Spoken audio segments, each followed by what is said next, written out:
Hello बच्चों, बहुत बहुत नमस्कार। स्वागत है आप सभी का to this amazing platform of physics Wallah, this amazing batch Varun JEE advance.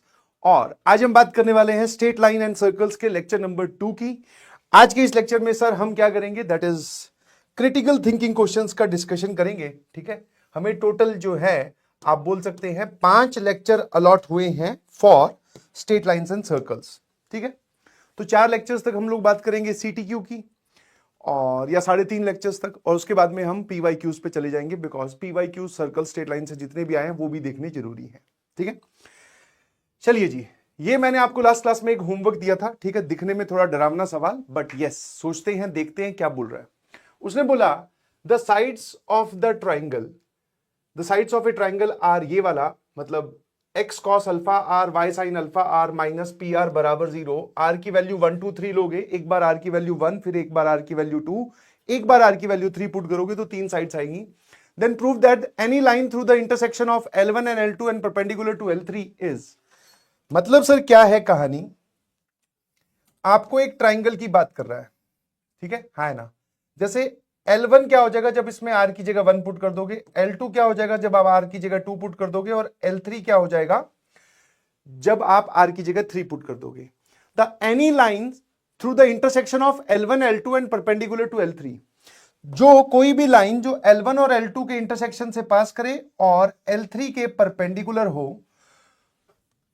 ठीक है, इज, वो लाइन की इक्वेशन ये वाली होगी। ठीक है ना। तो सर यहां तक पहुंचने की कोशिश करते हैं और इसी से ही हमारा सेकंड पार्ट भी ड्राइव हो जाएगा। ठीक है, अब आते हैं सर इस पे हम कैसे स्टार्ट करें। तो अगर मैं पहले पार्ट की बात करूं तो L1 और L2 के पॉइंट ऑफ इंटरसेक्शन से पास होने वाली कोई भी लाइन अगर आपको लिखनी है तो आप फैमिली के कॉन्सेप्ट से बोल सकते हो, that is L1 plus lambda L2 बराबर 0, है ना।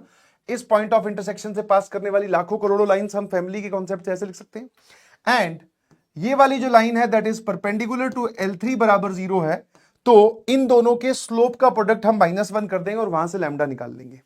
अब मैंने कहा एक बार बता L1 क्या है, तो सर L1 मतलब यहां पर आप R की जगह 1 पुट कर दो, that is x cos alpha 1 plus y sine alpha 1 minus P1, यही है। R की जगह 1 पुट कर दिया, प्लस लैम्डा टाइम्स सर ये है x cos alpha 2 plus y sine alpha 2 minus P2 बराबर 0। ठीक है जी, है ना। तो मैंने ये वाली जो लाइन है ये लिख दी, कोई दिक्कत कोई परेशानी नहीं सर। हमें इसका क्या चाहिए सर, हमें इसका स्लोप चाहिए।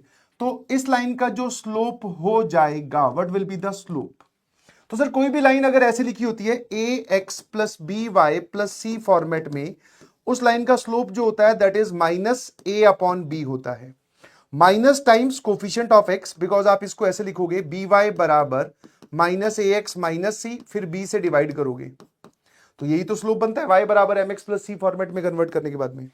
तो x का कोफिशिएंट डिवाइडेड बाय y का कोफिशिएंट, आगे एक माइनस साइन, तो ये लगाया मैंने minus sign. What is coefficient of x, तो आप यहां से बोलोगे सर cos अल्फा 1 आ रहा है, और यहां से कोफिशिएंट ऑफ x आ जाएगा lambda cos alpha 2, and whole divided by coefficient of y की बात करते हैं तो यहां से साइन अल्फा 1 आ रहा है सर, और यहां से आ जाएगा सर लैम्डा साइन अल्फा 2।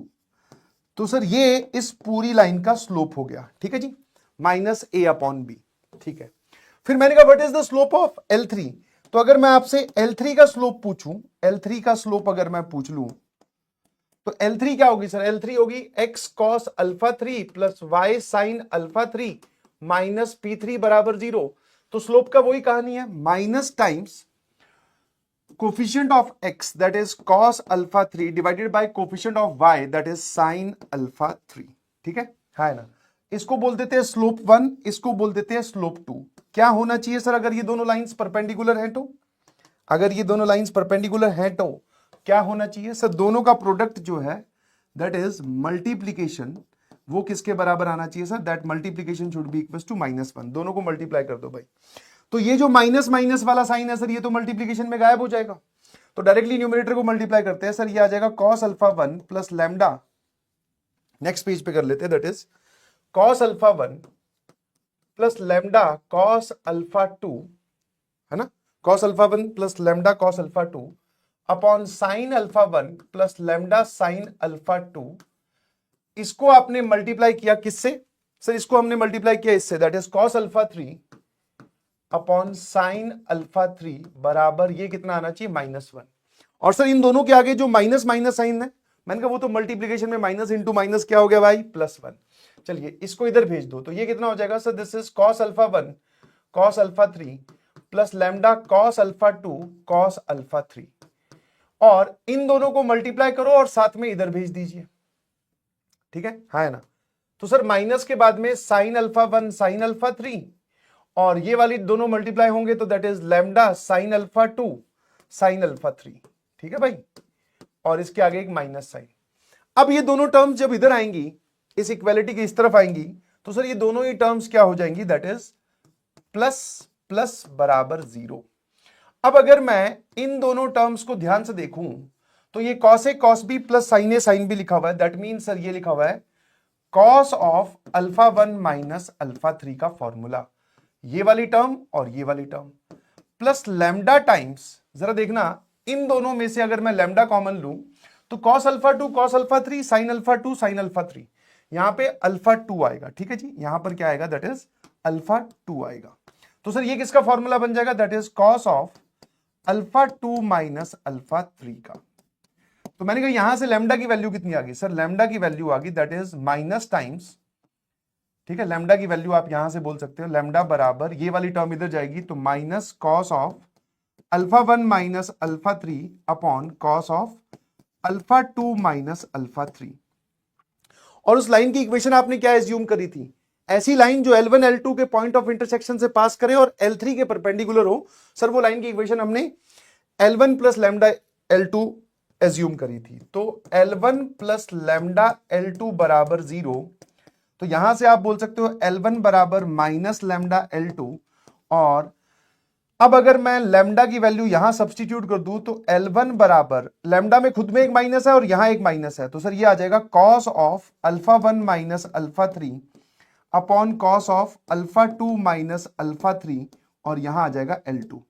ध्यान से देखोगे तो इसको इधर डिवाइड कर दो, that is L1 upon cos of alpha 1 minus alpha 3 बराबर sir L2 upon cos of alpha 2 minus alpha 3।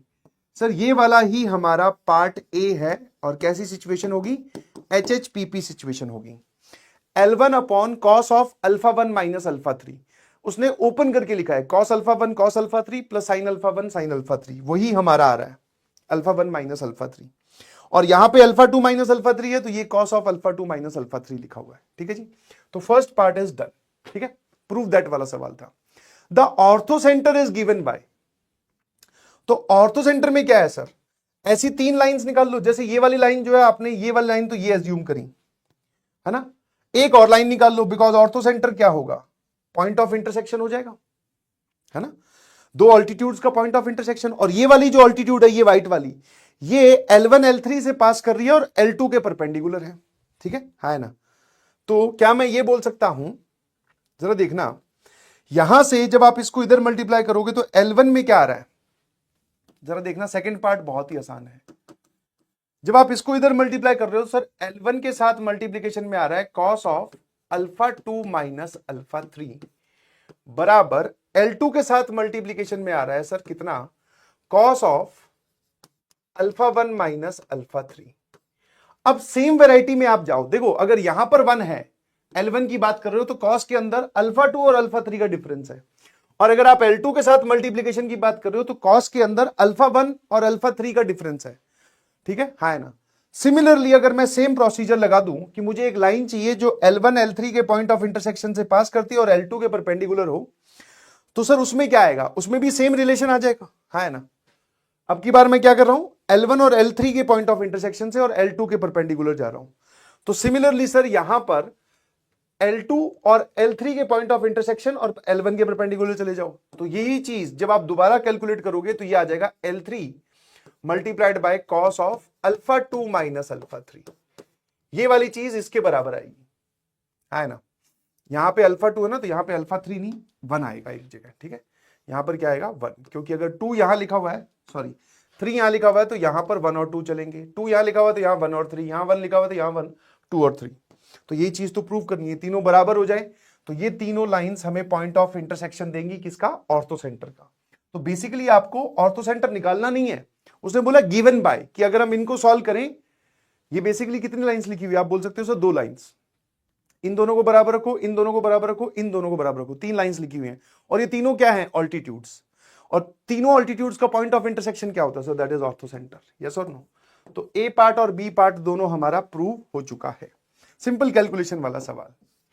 Now सीटीक्यू number 10, बढ़िया सवाल है, बहुत बेहतरीन सवाल है, सारे ही सीटीक्यूज जबरदस्त है सर, बट इसमें खास बात क्या है, पहले इसका डायग्राम बनाते हैं। The base of the triangle passes through a fixed point F comma G, तो एक ट्राइंगल बना लिया भाई, जो बेस है वो एफ कॉमा जी से पास करता है, बहुत बढ़िया, ठीक है जी, and its sides are respectively bisected at right angles by these 2 lines, ठीक है। अब यहां पर ये 2 लाइंस दे रखी है, जरा देखना, अगर मैं इस पूरे को, ये पेयर ऑफ लाइंस क्या दे रखा है भाई हमें, पेयर ऑफ स्ट्रेट लाइन दे रखा है, in fact homogeneous pair of lines, तो एक्स स्क्वायर से डिवाइड करेंगे और वाई अपॉन एक्स को हम क्या पुट कर देंगे, एम। तो सर ये आ जाएगा हमारे पास में, that is m square minus 8m minus 9 बराबर 0, 2 फैक्टर्स आ गए बेटा, एक m माइनस 9 और एक आ गया m प्लस 1। तो यहां से स्लोप की वैल्यू आई 9 एंड माइनस 1। तो मैंने कहा वो लाइन कौन कौन सी हो जाएंगी सर, ओरिजिन से पास कर रही हैं क्योंकि होमोजीनियस पेयर है, और दूसरी लाइन हो जाएगी y बराबर माइनस एक्स, यस और नो। तो ये दोनों लाइंस हो जाएंगी। अब ये दोनों लाइंस इस पिक्चर में यहां कहां है, तो वो बोल रहा है कि the base of the triangle is this, its sides are respectively bisected. अब जरा देखना, इसको बेस बोला तो इन दोनों को साइड्स बोल रहा है, तो सर उसकी जो साइड्स है ना वो बाइसेक्ट की जाती है इन दोनों से, इन दोनों लाइन से परपेंडिकुलरली, ठीक है, ये और ये बराबर, और ये वाला मिड पॉइंट हो जाएगा, ठीक है। तो एक लाइन की इक्वेशन होगी सर y बराबर माइनस एक्स, और दूसरी लाइन की इक्वेशन होगी y बराबर 9x, यस और नो। और अब क्या पूछा है, हाँ, if the locus of the vertex, अब वर्टेक्स इसको बोलते हैं, अगर बेस इसको बोल रहे हैं तो उसके सामने वाले पॉइंट को वर्टेक्स बोला जा रहा है, हमें इस पॉइंट का लोकस निकालना है। मान लेते हैं सर ये पॉइंट है ए एच कॉमा के, और ये वाला जो पॉइंट है this is B and this point is C, है ना। चलिए, क्या ये बात क्लियर है, तो answer is sir yes. Find the value of k, अच्छा लोकस जो है वो इस फॉर्म में आएगा। अब जरा देखना, इसी सवाल को 2 तरीके से पूछा जा सकता है, मेरी बात समझने वाली है। If the locus of the vertex is, ये हटा दो, ये वाला पार्ट हटा दो और मैं 4 ऑप्शंस दे दूं। एक ऑप्शन है locus of A vertex is straight line, parabola, ellipse, hyperbola, ये 4 ऑप्शंस दे दिए मैंने, और सिर्फ थ्योरेटिकली लिखे हुए, इक्वेशन नहीं निकालनी, बिकॉज इसमें तो इक्वेशन ऑफ लोकस पूछी है और हमें इसके हिसाब से ही मूव करना पड़ेगा, बिकॉज उसने जी और एफ को लोकस के अंदर इन्वॉल्व कर रखा है। तो मैंने कहा इसका पहले शॉर्ट पार्ट देखो, मतलब समझने वाला पार्ट देखो कि भाई साहब ये सिनेरियो है, इसकी 2 साइड्स को, ये वाली दोनों लाइंस जो कि होमोजीनियस पेयर से रिप्रेजेंट की गई है, हमने स्लोप अलग अलग करके उनको फैक्टराइज कर लिया, ये दोनों साइड्स को, ये दोनों लाइंस परपेंडिकुलरली बाइसेक्ट करती हैं, हमें वर्टेक्स ए का लोकस चाहिए। तो मुझे एक बात बताओ, वर्टेक्स ए का लोकस कैसे निकालोगे आप? तो क्या हम ये बोल सकते हैं कि वर्टेक्स ए का जो लोकस है सर, ये वाला पार्ट और ये वाला पार्ट, ठीक है, सेट कर दिया, ये दोनों कहां पर इंटरसेक्ट कर रही हैं, ओरिजिन पर, ये दोनों लाइंस परपेंडिकुलर बाइसेक्टर है। तो कितने लोगों को ये बात समझ में आती है कि परपेंडिकुलर बाइसेक्टर है, जहां पर परपेंडिकुलर बाइसेक्टर्स मिलती हैं सर, वो ट्राइंगल का सर्कम सेंटर होता है। जहां पर 2 साइड्स की परपेंडिकुलर बाइसेक्टर्स मिलती हैं वो क्या होता है, सर्कम सेंटर होता है। तो मतलब sir this is circum centre. तो मैंने कहा ये बताओ, ये जो वर्टेक्स है ये कहां लाया करेगा सर, ये सर्कम सर्कल पर, जिसका सेंटर क्या होगा सर, ओरिजिन, और रेडियस क्या हो जाएगी सर, ये वाली, या किसी भी एक साइड से दूरी, है ना। तो वर्टेक्स लाई करने वाला है सर सर्कम सेंटर पर, मतलब एक सर्कल पे लाई करने वाला है, हमें समझ में आ रहा है, और इक्वेशन देखकर भी समझ में आ रहा है सर एक सर्कल की ही इक्वेशन आ रही है। तो अगर ये सवाल थ्योरेटिकली पूछा जाता तो हम डायरेक्टली बोल देते कि सर एक सर्कम सर्कल पे लाई करेगा, बट अब इस सवाल में ट्विस्ट देखो, उसने बोला कि लोकस ये है और इसमें एफ और जी इन्वॉल्व करने। एफ और जी कौन है, side BC, that is base BC जो है वो किसी फिक्स पॉइंट से पास करता है, उसके कोऑर्डिनेट है एफ कॉमा जी। तो एफ और जी को इन्वॉल्व करके जब आप लोकस की इक्वेशन निकालोगे तो वो लोकस की इक्वेशन ऐसी दिखाई देगी। अब आप हमें बताइए कि के क्या है, समझे कि नहीं समझे? तो ये खतरनाक सवाल हो गया, क्योंकि अब हमें उसके मन के हिसाब से चलने वाले हैं, हमें उसके मन के हिसाब से चलना है। तो एक बार वीडियो को पॉज कीजिए, प्रोसीजर सोचिए कि आप क्या करने वाले हो। इस पार्ट को डिलीट कर देता हूं, ठीक है ना, इस पार्ट को डिलीट कर देता हूं बिकॉज ये तो एक सिंपल सा पार्ट था। आई होप सभी को समझ में आ गया होगा। अब आ जाओ भाई, तो इसमें प्रोसीजर हमने ये सोचा कि सर इन दोनों, इस पॉइंट को इन्वॉल्व करना है तो पहले हमें यहां इस पॉइंट तक पहुंचना होगा। अब जरा देखना मैंने क्या किया, मैंने इस पॉइंट को मान लिया x1, y1 और इस पॉइंट को मान लिया x2, y2। मैं x1, y1 और x2, y2 h, k के टर्म्स में निकाल लूंगा। अब जरा देखना पहला situation, that is point A ये है h, k, इसको परपेंडिकुलरली बाइसेक्ट कर रही है, परपेंडिकुलर भी है और बाइसेक्ट भी कर रही है, तो दो अलग अलग इंफॉर्मेशन है। तो x1, y1, ये जो इसका मिड पॉइंट होगा सर ये कितना हो जाएगा, x1 plus h upon 2 and y1 plus k upon 2। ये वाला जो पॉइंट है ये इस लाइन को सेटिस्फाई करना चाहिए, सेटिस्फाई करना चाहिए मतलब ये इसमें रख दो।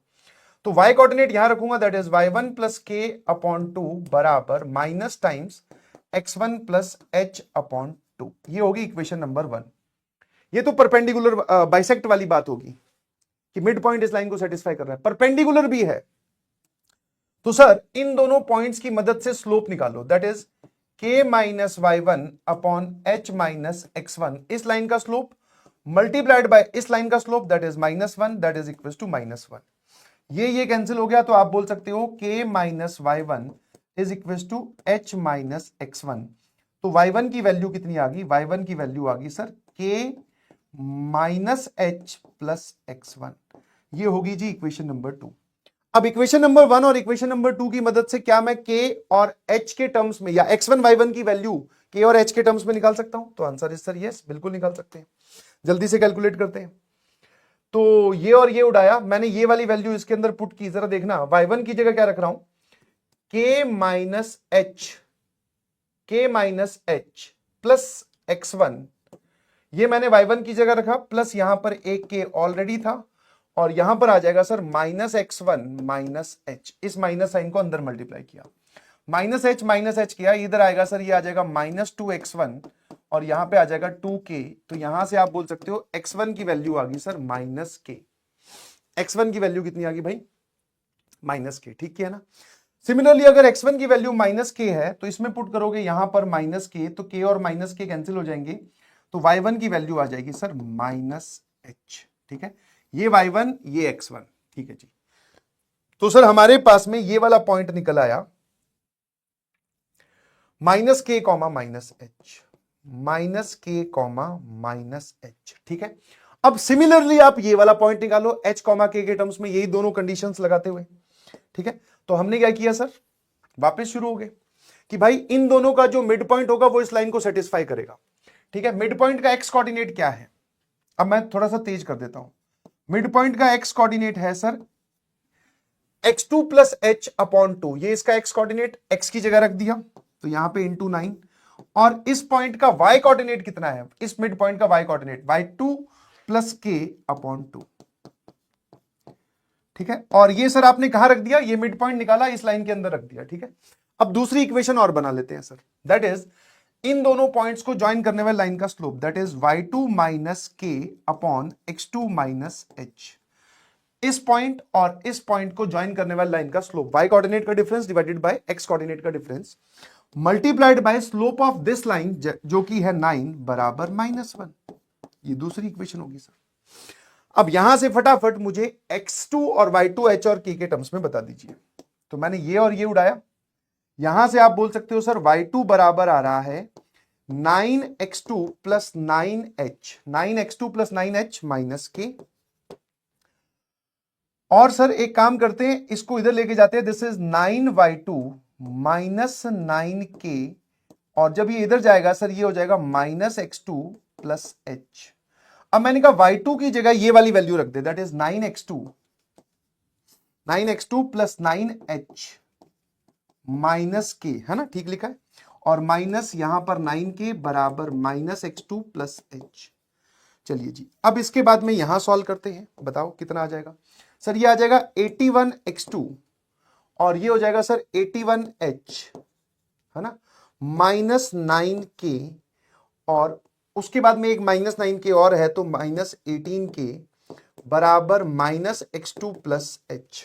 चलो अब एक काम करते हैं सर, इसको इधर लेके गए तो ये हो जाएगा 82x2, और जब ये h इधर आके घटेगा, पहले तो इसको लेके आओ 18k को राइट साइड में, तो ये प्लस 18k हो जाएगा माइनस का, और h में से 81h गया तो -80h, है ना। एक काम करते हैं सर, 2 से कैंसिल कर देते हैं, यहां आ जाएगा 41, यहां आ जाएगा 9, यहां आ जाएगा 40, तो x2 की वैल्यू आ गई बेटा 9k -40h अपॉन 41। x2 की वैल्यू क्या आ गई, मैं ये अभी कैलकुलेशन डिलीट कर देता हूं, ठीक है, क्योंकि कैलकुलेशन आपके सामने ही करी है।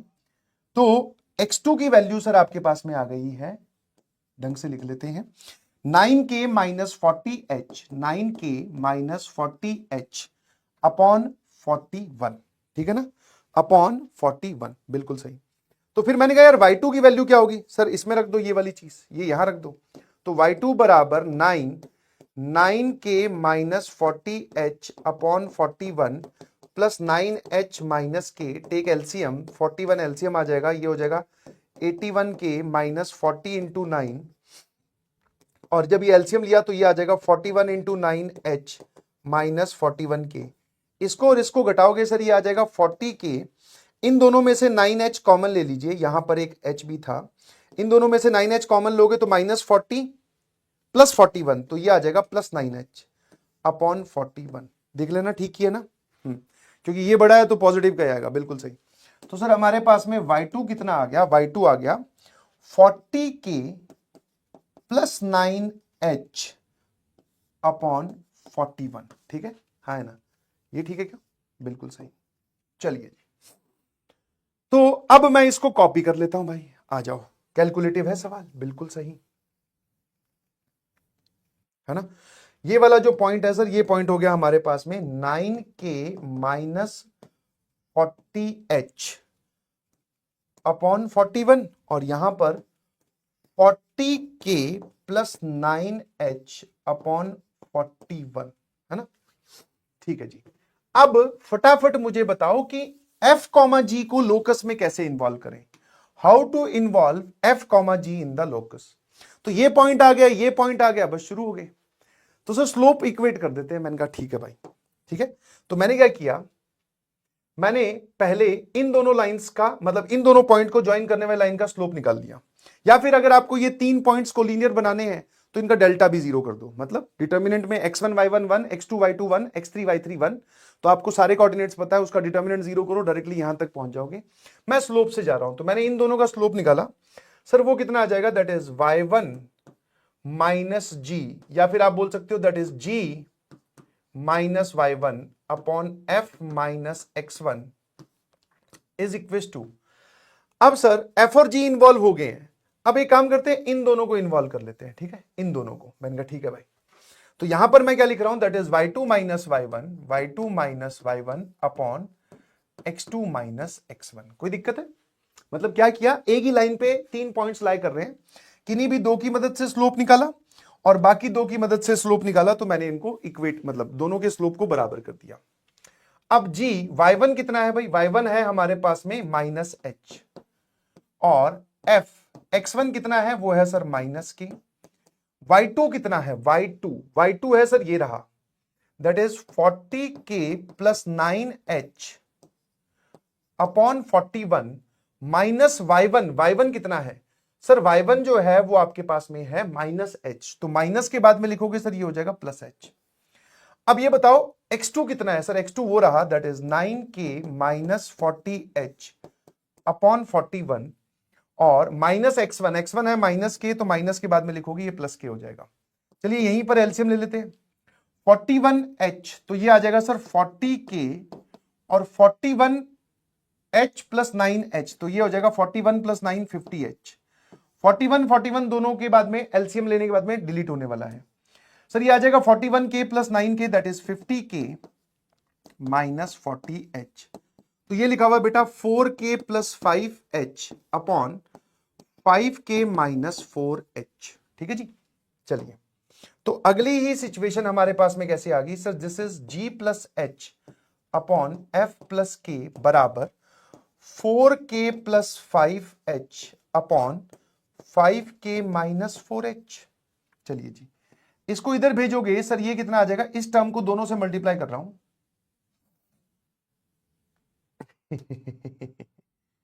आजा भाई, तू चल नीचे, हैवी डिस्कशन हो रहा है भाई, बीच में कहां पंगे ले रहा है, ये कहा होगा हैंगी होगा भाई। चलिए ये इधर जाएगा सर, ये आ जाएगा 5kg प्लस 5kh, और जब ये दोनों से मल्टीप्लाई होगा तो -4hg माइनस 4h स्क्वायर, ये वाली टर्म इधर मल्टीप्लाई करोगे सर, ये आ जाएगा 4kf और साथ में 5hf प्लस 4k स्क्वायर, और ये इधर आने वाला है सर, दैट इज 5kh, है ना। क्या ये बात क्लियर है क्या? बिल्कुल सही, ठीक है ना। हाँ, कोई दिक्कत तो नहीं है किसी को? कोई दिक्कत नहीं है सर। अब जरा देखना, ये 4h स्क्वायर वाली टर्म है, इसको राइट में लेके आओ तो सर ये हो जाएगा 4h स्क्वायर प्लस का, ये 4k स्क्वायर वाली टर्म है, ये प्लस में लिख दो 4k स्क्वायर, है ना। अब आपने यहां पर x का कोफिशिएंट, x कौन बनता है, h, ठीक है, लोकस वाले सवालों में, तो h का कोफिशिएंट इकट्ठा कर लेते हैं सर। इस तरफ h का कोफिशिएंट है sir, that is the coefficient of h is 5h, ये 5kh दोनों जगह है, ठीक है, 5kh और यहां से भी 5kh, ये उड़ा दो, तो कोफिशिएंट ऑफ h कितना आ गया सर, 5f, और इस तरफ कोफिशिएंट ऑफ h है -4g, इधर लेके आओगे तो सर ये हो जाएगा +4g, है ना, 5f + 4g आ गया, बिल्कुल सही।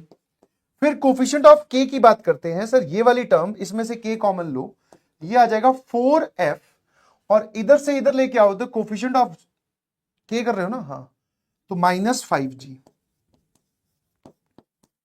बस इस टर्म और इस टर्म में से, और तो कुछ बचा नहीं ना। हाँ, ये वाला तो मैंने यूज कर लिया, ये वाली टर्म तो यूज हो चुकी है ना। तो बस सर अब इसमें से 4 ले लीजिए कॉमन, h की जगह x, k की जगह y, तो ये कितना आ जाएगा 5f plus 4g into x plus 4f minus 5g into y बराबर 0। दोनों को कंपेयर करने से पहले कुछ पार्ट सेम बना लेना चाहिए सर, दोनों टर्म सेम है, तो आप बोल सकते हो सर ये जो k है दैट इज नथिंग बट 4, ठीक है, दिस इज अवर FNF, ठीक है भाई, I hope this is clear. तो लोकस का सवाल हो गया, कैलकुलेटिव क्वेश्चन हो गया, और जिसमें आंसर जैसा वो डिमांड कर रहा है वैसा आपको बनाना पड़ेगा। समझ में आएगी, नहीं समझ में आया? अब यहां पर आप एक हल्का सा हिंट ले सकते हो कि जो सब्जेक्टिव वाले सवाल है वो IIT एडवांस वाले पूछ सकते हैं भाई, जैसे ये एक तरीका है। अब उसने बोला कि मुझे F, G को पिक्चर में लेके आना है, तो लोकस आपको ऐसे ही निकालना पड़ेगा, ठीक है ना। वरना तो हम ये भी बोल सकते थे कि सर आपने ये H, K में निकाल लिया और ये भी H, K में निकाल लिया, तो ये दोनों डिस्टेंस बराबर होनी चाहिए सर्कम सेंटर से, तो वहां से भी एक अलग टाइप का लोकस निकल आएगा, बट हमें F, G का निकल के लाना है। समझ में आएगी? अलग टाइप का मतलब सर्कल की ही इक्वेशन आएगी, बट वो दिखने में थोड़ी अलग होगी। समझे कि नहीं समझे? यस। आ जाइए अगला सवाल, CTQ नंबर 11, 10 तक मैंने आपको होमवर्क दिए थे, अगले सवाल पे चलते हैं। The vertex B and D represents the two vertices of a rhombus ABCD in XY plane, then the coordinates of the vertex A if angle BAD is 60 degree is equals to, ठीक है। तो पहले diagram बना लेते हैं sir, पहले हमने क्या किया, डायग्राम बना लिया, ठीक है ना। तो सर मान लेते हैं ये वो रोम्बस है, रोम्बस की सारी साइड्स बराबर होती हैं। कौन कौन से वर्टेक्स आपको दे रखे हैं भाई? वर्टेक्स आपको B दे रखा है sir, that is B is 1, -3। फिर आपको सर ये वाला दे रखा है D, दैट इज 0, 4। यहां पर वर्टेक्स है सर कहीं पर A B C D, यहां पर कहीं पर है C, है ना। रोम्बस है तो ये सारी साइड्स बराबर होंगी, और रोम्बस की डायगोनल्स जो होती हैं उसने एक एंगल भी दे रखा है हमें। एंगल कौन सा दे रखा है? BAD, ये वाला एंगल पूरा हमें दे रखा है सर 60 डिग्री, है ना। अब रोम्बस की जो डायगोनल निकलती है एक वर्टेक्स से, वो उस एंगल को बाइसेक्ट करती है, पैरेललोग्राम में नहीं करती है बट रोम्बस में करती है जी। मतलब सर आप ये बोल सकते हो कि ये वाला एंगल और ये वाला एंगल बराबर है। आपको वर्टेक्स A बताने हैं, ठीक है, हाँ या ना। एक तरीके से सोचो तो बहुत डिफिकल्ट ये सवाल लगेगा आपको, पहले आप आराम से वीडियो पॉज करके सोच लो। दूसरे तरीके से अगर मैं सोचूं, दैट इज मैं यूज ऑफ कॉम्प्लेक्स नंबर से जाने वाला हूं। अब ये सवाल लाने का यहां पर लॉजिक भी यही था कि कॉम्प्लेक्स नंबर भी काम आता है भाई वर्टाइसिस निकालने में, और जब रोटेशन हो रहा हो। समझे कि नहीं समझे? तो मैं यहां पर use of concept of rotation, concept of rotation, जो हम कॉम्प्लेक्स नंबर में रोटेशन वाली चीज देखते हैं, हम उसी को यूज करेंगे और तुरंत आंसर आ जाएगा। आप प्योर कोऑर्डिनेट ज्योमेट्री लगाकर जाओगे तो आपको थोड़ी सी मशक्कत करनी पड़ेगी, इक्वेशंस वगैरह माननी पड़ेगी। जैसे सर इन दोनों का जो मिड पॉइंट हो जाएगा वो पहले मिड पॉइंट निकालेंगे, ठीक है, हाँ है ना। फिर रोम्बस की डायगोनल्स एक दूसरे को बाइसेक्ट करती हैं, फिर इन दोनों का मिड पॉइंट्स निकालेंगे, फिर आगे चल के बढ़ेंगे, इस एंगल को निकालने की कोशिश करेंगे, इस लाइन की इक्वेशन मान लेंगे, ठीक है, हाँ ना। इसके वर्टेक्स मान लिए, फिर इसका स्लोप निकाला, इसका स्लोप निकाला, इन दोनों के बीच में एंगल 30 डिग्री किया। बहुत सारी चीजें करके आप इस वर्टेक्स तक पहुंच सकते हो। But the safest and the best रास्ता इज कि आप एक काम करो, इक्वेशन ऑफ रोटेशन लगा दीजिए, ठीक है, हाँ है ना।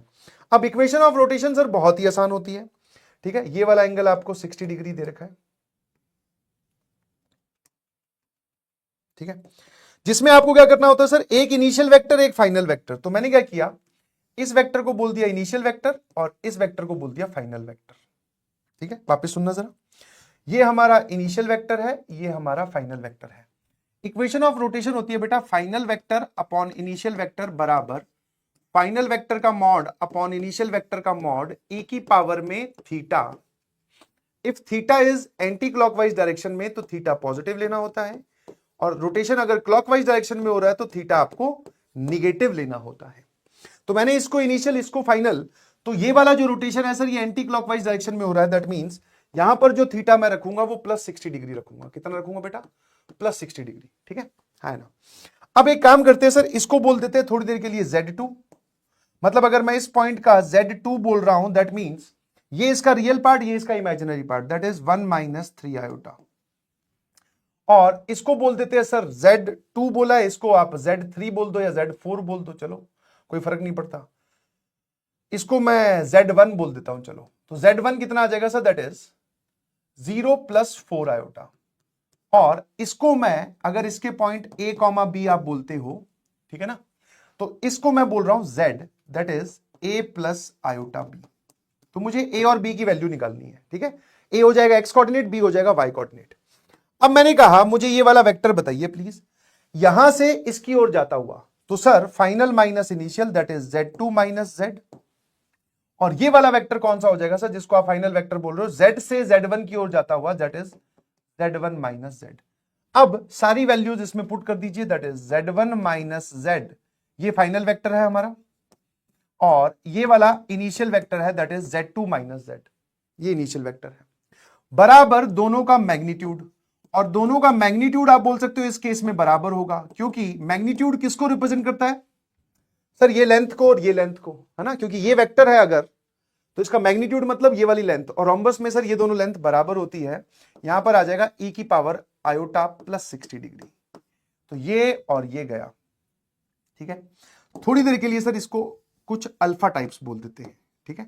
तो ये लिखा हुआ है सर, ये इधर जाएगा, तो दिस इज Z1 - Z बराबर, ये पूरा अल्फा बोला तो इसको इससे मल्टीप्लाई किया, that is alpha Z2 - alpha Z, ठीक है भाई। Z वाली टर्म्स एक तरफ ले चलते हैं सर, ये आ जाएगा अल्फा Z - Z बराबर अल्फा Z2 - Z1, ये Z1 इधर आ गया। अब इन सब की वैल्यू पुट कर दे भाई, तो सर यहां पर आ जाएगा this is alpha -1 into Z।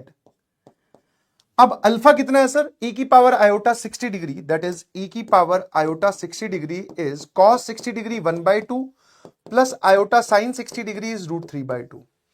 तो बेसिकली अल्फा है सर 1 प्लस, या इनफैक्ट हाँ 1 प्लस आयोटा √3/2, ये है आपके पास में अल्फा, ठीक है। यहां पर अभी वैल्यू पुट करूंगा। Z2 आपने किसको बोला? 1 - 3 आयोटा को। Z1 आपने किसको बोला सर? +4 आयोटा को, ठीक है भाई, है ना। और अल्फा -1 कितना हो जाएगा जी? अगर अल्फा ये है जिसको आपने अल्फा बोला था, तो अल्फा -1 कितना हो जाएगा? दैट इज 1/2 प्लस आयोटा √3/2 -1, तो ये आ जाएगा -½ प्लस आयोटा √3/2। तो ये वाली वैल्यू आने वाली है सर -1 प्लस आयोटा √3/2। ठीक लिखा हुआ भाई? चलो जी, एलसीएम ले लेते हैं। ठीक है, यहां पे आ जाएगा -1 प्लस आयोटा √3/2, और ये इसको जब इधर मल्टीप्लाई करूंगा तो ये 1 प्लस आयोटा √3, -3 जब दोनों से मल्टीप्लाई होगा तो -3 आयोटा, और ये मल्टीप्लाई होगा तो -3√3 आयोटा स्क्वायर, तो ये आ जाएगा +3√3, और ये 2 इधर जाएगा सर, ये आ जाएगा -8 iota whole divided by sir that is 2। ये 2 और ये 2 पूरा का पूरा गया। न्यूमरेटर में आपके पास में क्या बच रहा है सर? आयोटा वाली टर्म्स एक साथ, बिना आयोटा वाली टर्म्स एक साथ, दैट इज 3√3 + 1, ये इसका रियल पार्ट हो गया। और आयोटा वाली टर्म्स की अगर मैं बात करूं तो -3 आयोटा, -8 आयोटा, तो -11 आयोटा, और सर साथ में इसमें भी आयोटा है, तो √3 - 11। ठीक है, तो z की वैल्यू देख लेते हैं sir, that is -1 plus iota √3 into z बराबर, इस तरफ कितना आ गया भाई? 3√3 + 1, 3√3 + 1, और आयोटा के साथ आपके पास मल्टीप्लीकेशन में आ रहा है √3, यहां से √3 कॉमन लिया है, और इन दोनों में से आयोटा, मतलब यहां से आयोटा कॉमन लिया, और ये -11, बिल्कुल सही, तो √3 - 11। अब सर कुछ नहीं, रियल पार्ट और इमेजिनरी पार्ट अलग अलग करना है बस। मैंने कहा ठीक है भाई, एक काम करते हैं, इसमें से माइनस साइन कॉमन ले लेते हैं, तो ये आ जाएगा 1 - आयोटा √3, और यहां पे आ गया माइनस साइन। ठीक है, अब मैंने 1 - आयोटा √3 से इधर डिवाइड कर दिया, और इधर डिवाइड किया तो इधर मल्टीप्लाई भी करना, मतलब इसको रैशनलाइज भी करना पड़ेगा, क्योंकि डिनोमिनेटर में आयोटा देखना हमें बिल्कुल भी पसंद नहीं है। ठीक है ना? और ऐसा करने के बाद में यहां बचा सिर्फ और सिर्फ -z। चलिए जी, अब अगर मैं बात करूं तो डिनोमिनेटर में क्या आ जाएगा sir? a + iota b into a - iota b is a² + b², तो 1 का स्क्वायर प्लस √3 का स्क्वायर, तो ये आ जाएगा 4। इस 1 को इन सभी से मल्टीप्लाई करोगे तो ये आ जाएगा 3√3 + 1 प्लस आयोटा √3 - 11। अब आयोटा √3 को आराम आराम से मल्टीप्लाई करना, तो आयोटा वाली टर्म इससे मल्टीप्लाई हुई, √3 अंदर जा रहा है, तो दैट इज यहां पे √3 मल्टीप्लाई होगा तो ये हो जाएगा 9 + √3, और जब ये आयोटा वाली टर्म इससे मल्टीप्लाई होगी तो ये आ जाएगा -1, क्योंकि iota into iota, iota square, और √3 को अंदर भेज दो, दैट इज 3 - 11 √3, है ना? अब इस माइनस साइन को अंदर भेजोगे तो सर ये आ जाएगा -3 + 11 √3। ठीक है भाई, चलिए अब इसको थोड़ा सेट कर लेते हैं। क्या कर लेते हैं? सेट कर लेते हैं। तो ध्यान से अगर आप देखेंगे तो बिना आयोटा वाली टर्म जो है सर, ये वाली और ये वाली दोनों टर्म्स को जोड़ दीजिए, तो 11 √3 + 3 √3 दैट इज 14 √3, और 1 - 3 तो -2, और अपॉन 4 यहां लिखा हुआ है सर -z। ठीक है जी, और इन दोनों का एडिशन आयोटा के अंदर ही कर दीजिए, तो सर 9 - 11 तो यह आ जाएगा -2, और ये √3 + √3 दैट इज 2 √3 अपॉन 4। ठीक है भाई, अब एक काम करो सर, 2 उड़ा देते हैं, तो ये लिखा हुआ है 7 √3 - 1 अपॉन 2 प्लस आयोटा टाइम्स 2 उड़ाने के बाद में √3 - 1 अपॉन 2। ये z की वैल्यू आई थी, तो मतलब -z की वैल्यू आई थी, तो वो माइनस साइन इधर भेजूंगा तो ये वाली चीज आ जाएगी। तो बेसिकली सर आप बोल सकते हो 1 - 7 √3 upon 2 plus iota times 1 - √3 upon 2। ठीक है, ये हमारे पास में z आ गया, बहुत ही आसानी से आया है, बस थोड़ी सी कैलकुलेशन करनी पड़ी है। तो ये x कोऑर्डिनेट है, ये y कोऑर्डिनेट है, तो 1 - 7 √3 और 1 - √3 अपॉन 2, 1 - 7 √3 1 - √3 अपॉन 2, तो ये x कोऑर्डिनेट, ये y कोऑर्डिनेट है ना। अब मैंने ऊपर सवाल में मल्टीपल करेक्ट लिखा है, इसका मतलब ये नहीं है कि वहां पर भी, वैसे तो वहां पे लिखा हुआ आएगा जब जेईई एडवांस में क्वेश्चंस आते हैं तो सेक्शन मेंशन्ड होता है कि हाँ भाई ये मल्टीपल करेक्ट वाला सेक्शन है, बट सर इसका दूसरा आंसर कैसे निकालेंगे? मैंने कहा जब आपने ये डायग्राम बनाया तो ए को यहां लिया है ना, ए यहां भी तो हो सकता है, यस और नो, ए इस तरफ भी तो जा सकता है, तभी भी तो सही है ना। तो एक बार जब ये ए इस तरफ पहुंच जाएगा और सी इधर होगा, फिर एक बार आपको और रोटेशन लगानी है, इक्वेशन ऑफ रोटेशन लगानी है, जहां पर प्लस 60 डिग्री की जगह माइनस 60 डिग्री आ जाएगा इस पूरी इक्वेशन ऑफ रोटेशन में। तो दूसरा पार्ट आप खुद सॉल्व करेंगे। इसके दो आंसर्स हैं, that is answer is A and B. Answer क्या क्या बेटा, ए और बी आपके पास में इसका जवाब है, ठीक है, हाँ ना।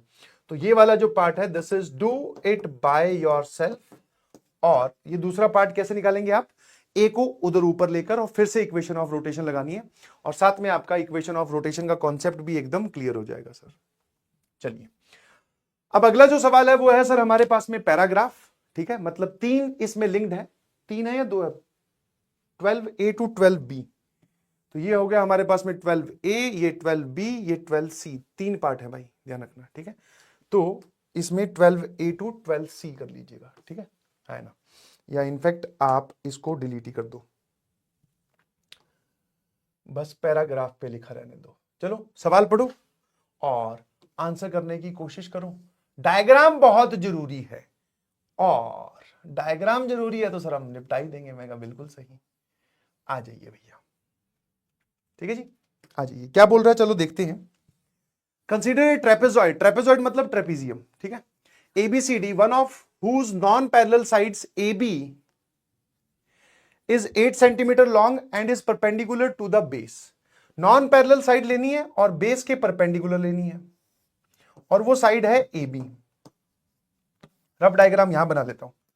तो ट्रेपीजियम सर ऐसे होता है, दो नॉन पैरेलल साइड्स होती है, दो साइड्स पैरेलल होती है, बट ये वाली जो साइड है वो बोल रहा है परपेंडिकुलर टू द बेस है, और इसको वो AB बोल रहा है और इसकी लेंथ 8 है, ठीक है। सारी इंफॉर्मेशन को डायग्राम में फिट कर लो, लेबल कर लो। The base BC and AD of trapezoid are 6 and 10 centimetre in length. तो बेस BC 6 सेंटीमीटर और AD 10 सेंटीमीटर लॉन्ग है, ठीक है, जो पैरेलल साइड्स है उसकी बात कर रहा है रिस्पेक्टिवली, ठीक है जी, रिस्पेक्टिवली। तो ये वाला बेस बड़ा है तो AD यहां ले लिया मैंने। L1 L2 L3 represents the lines AB BC, AB L1, BC को L2, CD को L3 रिस्पेक्टिवली चल रहा है, और DA को L4। D of P, L denotes the perpendicular distance of the point P from line L। एक यहां पर शॉर्ट नोटेशन जो कि उसने इस्तेमाल की है उसका मतलब भी समझा दिया कि जब मैं D of P, L लिखूंगा तो इसका मतलब है कि एक लाइन और एक पॉइंट के बीच की दूरी लिखी जा रही है। पॉइंट होगा P, लाइन होगी L। पहले पार्ट पे आते हैं, find the area of the region inside the trapezoid in which the point Q can lies, और वो इस बात को सेटिस्फाई करता हो। मैंने कहा इनइक्वालिटी पे जाने से पहले इसमें इक्वालिटी के बारे में सोचिए। तो ट्रेपेजॉइड मतलब ट्रेपीजियम के अंदर लाई करना है, और distance of point Q from L4 is equal to distance of point Q from L3, ठीक है, हाँ ना। और साथ में मैं इसका डायग्राम भी बना लेता हूं भाई, ठीक है। अब इसका थोड़ा सा, वैसे तो रफ ही चल रहा है सारा, पर हाँ ये लो। तो ये हो गया सर हमारे पास में A, ये हो गया B, ये हो गया C, ये हो गया D। अब L4 और L3 की बात हो रही है, तो मुझे एक बात बताओ, जब दो लाइंस आपको दे रखी हो उनसे बराबर दूरी पे अगर आपको चलना हो, जब आपको उनसे बराबर दूरी पर चलना हो तो आप कहां मूव करते हो सर, उस लाइन के एंगल बाइसेक्टर पर, ठीक है। हम कहां मूव करते हैं बेटा, उस लाइन के एंगल बाइसेक्टर पर। तो मैंने इसका एंगल बाइसेक्टर ड्रॉ कर दिया ऐसे। अब वो वर्टेक्स B से पास करेगा कि नहीं करेगा ये हमें नहीं पता। जब आप इस पे चलोगे तब इस लाइन के ऊपर आप बोल सकते हो कि distance of point Q from L3 and L4 बराबर रहेगा। L3 इसको बोला, L4 बराबर रहेगा, बट वो बोल रहा है कि L4 का डिस्टेंस कम होना चाहिए, L3 से ज्यादा होना चाहिए। तो जब ऊपर चल रहे हो तब डिस्टेंस बराबर है, तो L4 जो कि ये वाला लाइन है AD, इसके नजदीक होना चाहिए ना पॉइंट, क्योंकि डिस्टेंस क्या आ रहा है पॉइंट Q का L4 से कम। तो आपको ट्रेपीजॉइड के अंदर रहते रहते L4 के ज्यादा नजदीक मूव करना है। तो पॉइंट Q जो है वो किस रीजन में घूम सकता है सर, पॉइंट Q इस रीजन में घूम सकता है। इस रीजन के बारे में आपसे पूछा है, चलिए जी इसका आंसर दे दीजिए, है ना। ऐसा हम काफी बार करते हैं, करते आए हैं और करते भी रहेंगे कि अगर हमसे कोई चीज डिमांड की जाए तो हम उस पूरे फिगर को, मैंने क्या बोला था पिछली क्लास में भी, that is distance between two points, area, angle between two lines या एंगल बिटवीन टू थिंग्स, ये सब नहीं बदलते अगर आप पूरे डायग्राम को उठाकर कोऑर्डिनेट एक्सिस पे शिफ्ट कर दो। अब कोऑर्डिनेट एक्सिस पे शिफ्ट कर दो से मेरा मतलब है कि दोस्तों अगर मैं यहां पर बोल दूं कि बेटा ये वाई एक्सिस है और ये बोल दूं कि ये एक्स एक्सिस है, तो उससे सवाल पे कुछ फर्क पड़ेगा क्या? सर ये एरिया तो उतना ही रहेगा। एडी की लेंथ आपको दे रखी थी 10 सेंटीमीटर, तो दिस इज 10, तो ये वाला पॉइंट हो जाएगा 10,0। ये वाली लेंथ आपको दे रखी थी 8, तो ये वाला जो पॉइंट हो जाएगा सर ये हो जाएगा 0,8। ये वाली लेंथ आपको दे रखी थी 6, तो सर ये हॉरिजॉन्टली मूव कर रहे हो तो सर ये कितना हो जाएगा? This is 6,8, y coordinate same रहा। ठीक है, अब ये मुझे एरिया बता दीजिए, है ना? तो सर हम एक काम करते हैं, ए बी सी डी ये वाला पॉइंट मान लेते हैं सर, दिस पॉइंट इज ई। तो basically our required area in this case वो क्या हो जाएगा? That is half base, base क्या है 10, इंटू हाइट कितनी है सर? हाइट है AE, है ना? तो सर हमारा आंसर आ जाएगा 5 टाइम्स AE। अब मुझे AE निकालना है, तो क्या मैं इस लाइन की इक्वेशन और इस लाइन की इक्वेशन लिखकर एंगल बाइसेक्टर की इक्वेशन लगा दूं? तो मैंने कहा एक लाइन तो खुद एक्स एक्सिस ही है यार, इसमें एंगल बाइसेक्टर की इक्वेशन तक जाने की कहां जरूरत है ना? तो मैंने कहा अगर ये एंगल थीटा है ना, तो यहां से आप बोल सकते हो सर टेन थीटा कितना हो जाएगा? Slope 8 minus 0 upon 6 minus 10। Sir ये आ रहा है 8 बटे -4, दैट इज -2। तो ये वाला एंगल कितना हो जाएगा पूरा? ये थीटा, तो ये पाई माइनस थीटा, तो ये आधा एंगल कितना हो जाएगा? सो दिस इज पाई/2 माइनस थीटा/2, है ना? और कितने लोगों को ये बात समझ में आती है कि 10 पाई माइनस थीटा कितना हो जाएगा? So that is minus of 10 theta, वो हो जाएगा +2, है ना? अब इसके आधे एंगल पे चलते हैं, बिकॉज अगर मुझे ये वाला एंगल पता चल जाए तो बस ये वाला एंगल पता चलते ही मैं इस पॉइंट को मानूंगा 0, और स्लोप लिख दूंगा बस, है ना? और मुझे उस पॉइंट का वाई कोऑर्डिनेट भी पता चल जाएगा। तो मैंने यहां से क्या किया? हाफ एंगल फॉर्मूला लगाया, दैट इज 210, इसका आधा पाई/2 माइनस थीटा/2, मतलब जो भी ये एंगल है half angle formula upon 1 minus 10 square पाई/2 माइनस थीटा/2, और ये किसके बराबर है? 2। अरे बोलो कि ये वाला एंगल जो है ये पाई/2 माइनस थीटा/2 है, और ये वाला एंगल भी पाई/2 माइनस थीटा/2 है। मुझे अगर इस पे 10 की वैल्यू पता चल जाए तो मैं इस पॉइंट को 0, t मानकर स्लोप इक्वेट कर दूंगा, और t आ गया तो हमारे पास में AE लेंथ आ जाएगी। अब यहां से हम फटाफट वैल्यू निकालते हैं, इस पूरे को थोड़ी देर के लिए सर एक काम करते हैं, क्या बोल देते हैं? m। तो basically this is 2m upon 1 minus m square, that is equal to 2। इसको अगली स्लाइड पे सॉल्व कर लेते हैं। That is 2m upon 1 minus m square, that is equal to 2। तो 2m बराबर 2 माइनस 2m स्क्वायर, तो भाई साहब ये हो जाएगा 2m square plus 2m minus 2 बराबर 0। तो ये 2 वैसे ही उड़ा देना था मुझे यार, चलो कोई बात नहीं। यहां से अगर मैं m की वैल्यू बात करूं तो -1 plus minus √b² minus 4ac, तो वो आ जाएगा +5 अपॉन 2। अब खुद सोच के बताओ सर, ये ऑब्ट्यूज एंगल है तो पाई/2 ये वाला एंगल ऑब्ट्यूज है, ठीक है? ये पाई/2 माइनस थीटा/2 कैसा होगा सर? एक्यूट। पाई/2 minus theta, sorry pi minus theta acute, और उसका आधा वो भी एक्यूट। तो सर ये वाला जो वैल्यू है हमें पॉजिटिव वाली लेनी है, तो m की वैल्यू कितनी आ गई? √5 माइनस 1/2, है ना? क्योंकि एक्यूट एंगल पे खेल रहे हो आप। तो सर यहां से आप बोल सकते हो tan ऑफ पाई/2 माइनस थीटा/2 इज √5 माइनस 1/2 या 4। 2 आएगा ना? हाँ बिल्कुल सही, ये ठीक है। अब सर ये वाला पॉइंट आपने 0, t माना, और ये वाला पॉइंट 10, 0 है, तो निकाल दीजिए स्लोप, है ना? तो मैंने क्या किया कि यही सेम जो है this is nothing but the slope between 0, t and 10, 0। तो y कोऑर्डिनेट का difference t minus 0 upon 0 minus 10। Sir ये उधर उड़ाओगे -5 आएगा, इसको इधर लेके जाओगे सर ये आ जाएगा 5 माइनस 5√5 बराबर t, है ना? है ना? बराबर t। हाँ बट आपको ये चीज समझनी पड़ेगी, आपको इसके आगे माइनस साइन लगाना था। क्यों? क्योंकि स्लोप जो होता है वो एंगल इस तरफ से होता है, ठीक है, हाँ है ना। वरना आप ऐसा भी बोल सकते हो कि इसकी जो वैल्यू 10 पर आएगी दैट इज t अपॉन 10, सीधा सीधा लिखना चाहिए था मुझे। हाँ, इसकी वैल्यू मुझे स्लोप से नहीं जानी चाहिए थी, कि इसको वैल्यू मुझे लिखनी चाहिए थी t अपॉन 10।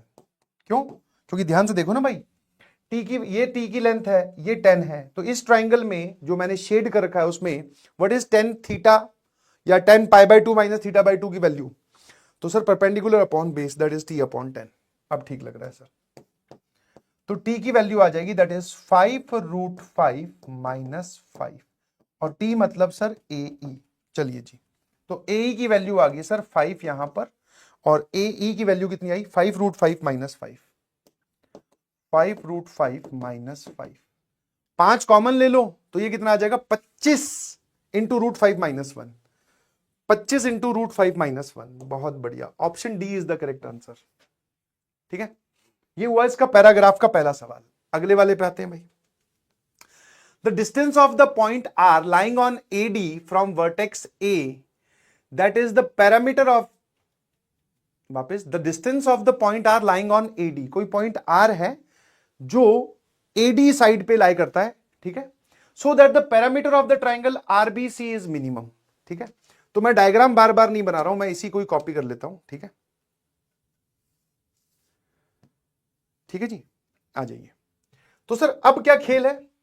अब खेल ये है दोस्तों, अब खेल ये है कि, हाँ सर हटा दो,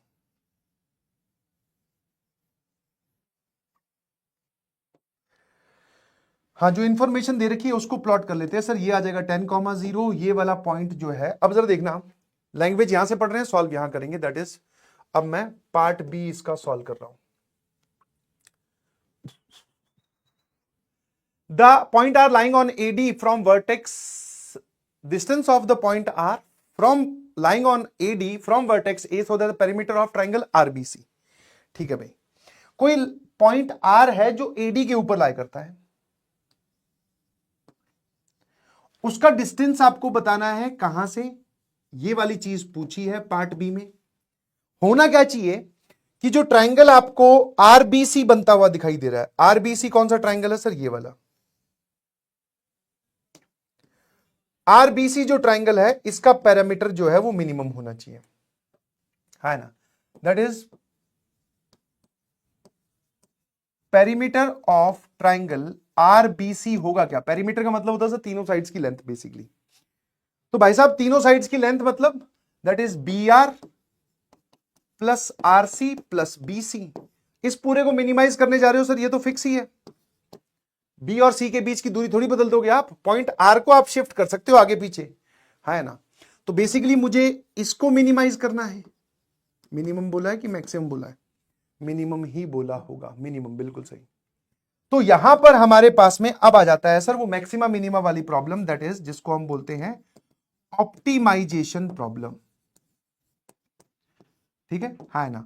और ऑप्टिमाइजेशन प्रॉब्लम्स को सर हम कैसे सोचते हैं कि अगर, याद है क्लास की बताई हुई बातें, कि इफ यू से कि अगर कोई पॉइंट है एक लाइन के दूसरी तरफ, मान लो पॉइंट A है, पॉइंट B है, समझने वाली बात है, कॉन्सेप्ट मैं आपको सिखा रहा हूं, ऑप्टिमाइजेशन प्रॉब्लम का जो कॉन्सेप्ट होता है उसकी बात कर रहे हैं।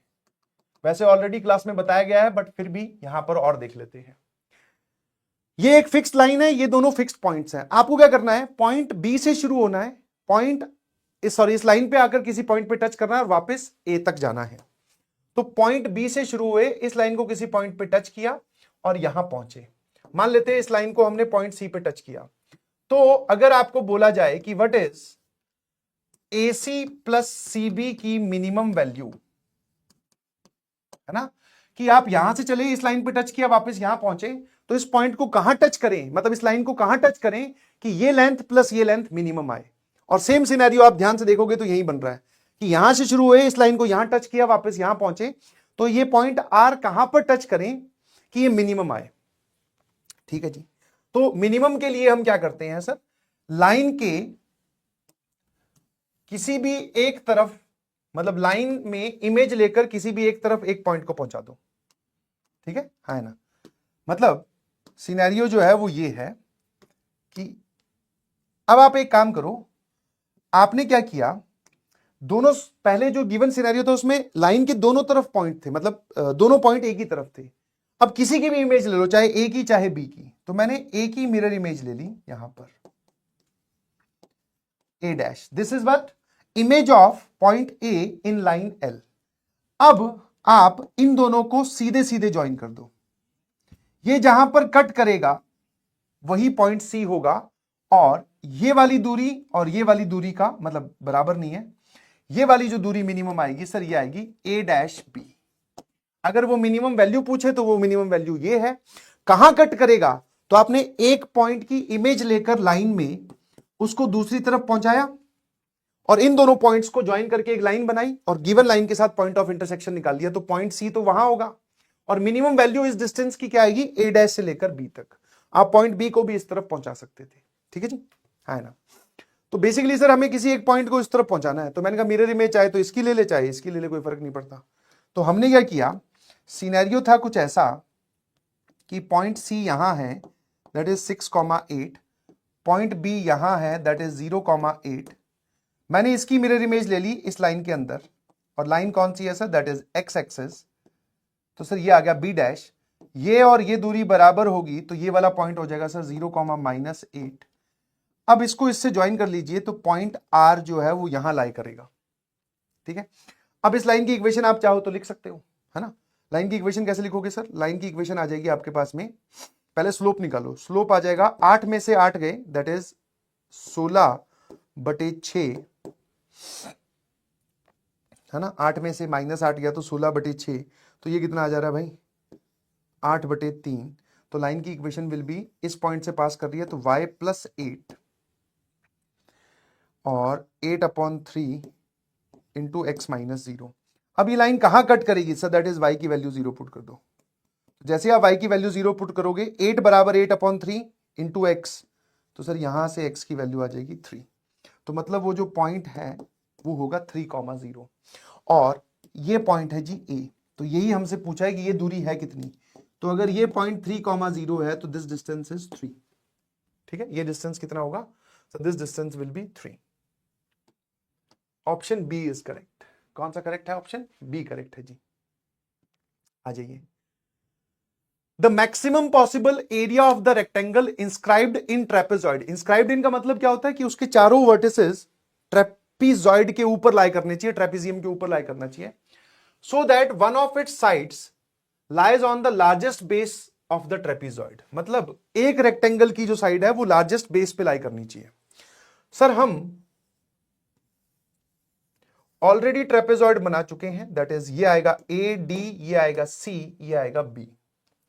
अब हमें एक रेक्टेंगल बनाना है, ध्यान से देखना, जिसकी एक साइड तो इसके ऊपर लाई करेगी, है ना, मतलब कॉमन हो जाएगी।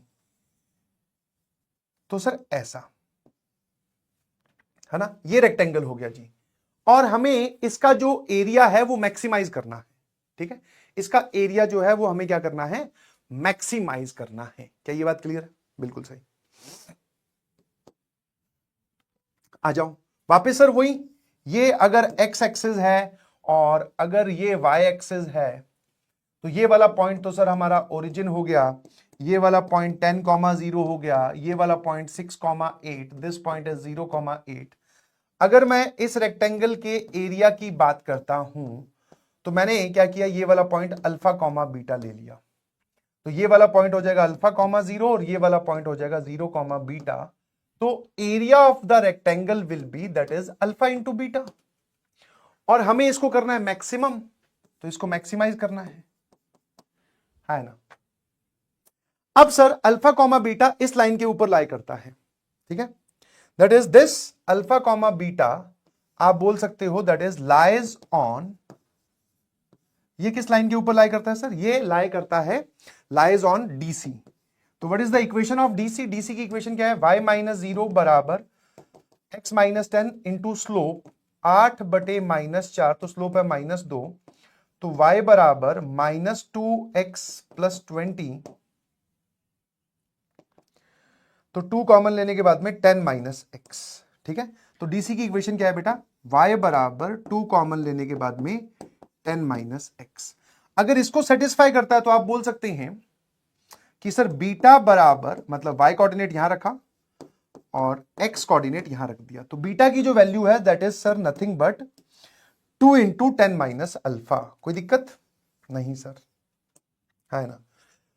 अब हमने क्या किया, इस एरिया में बीटा की वैल्यू अल्फा के टर्म्स में लिख दी, तो ये आएगा सर, अल्फा ऑलरेडी था और बीटा के अंदर एक 2 आया तो वो 2 यहां चिपका दिया और यहां पे आ गया 10 माइनस अल्फा।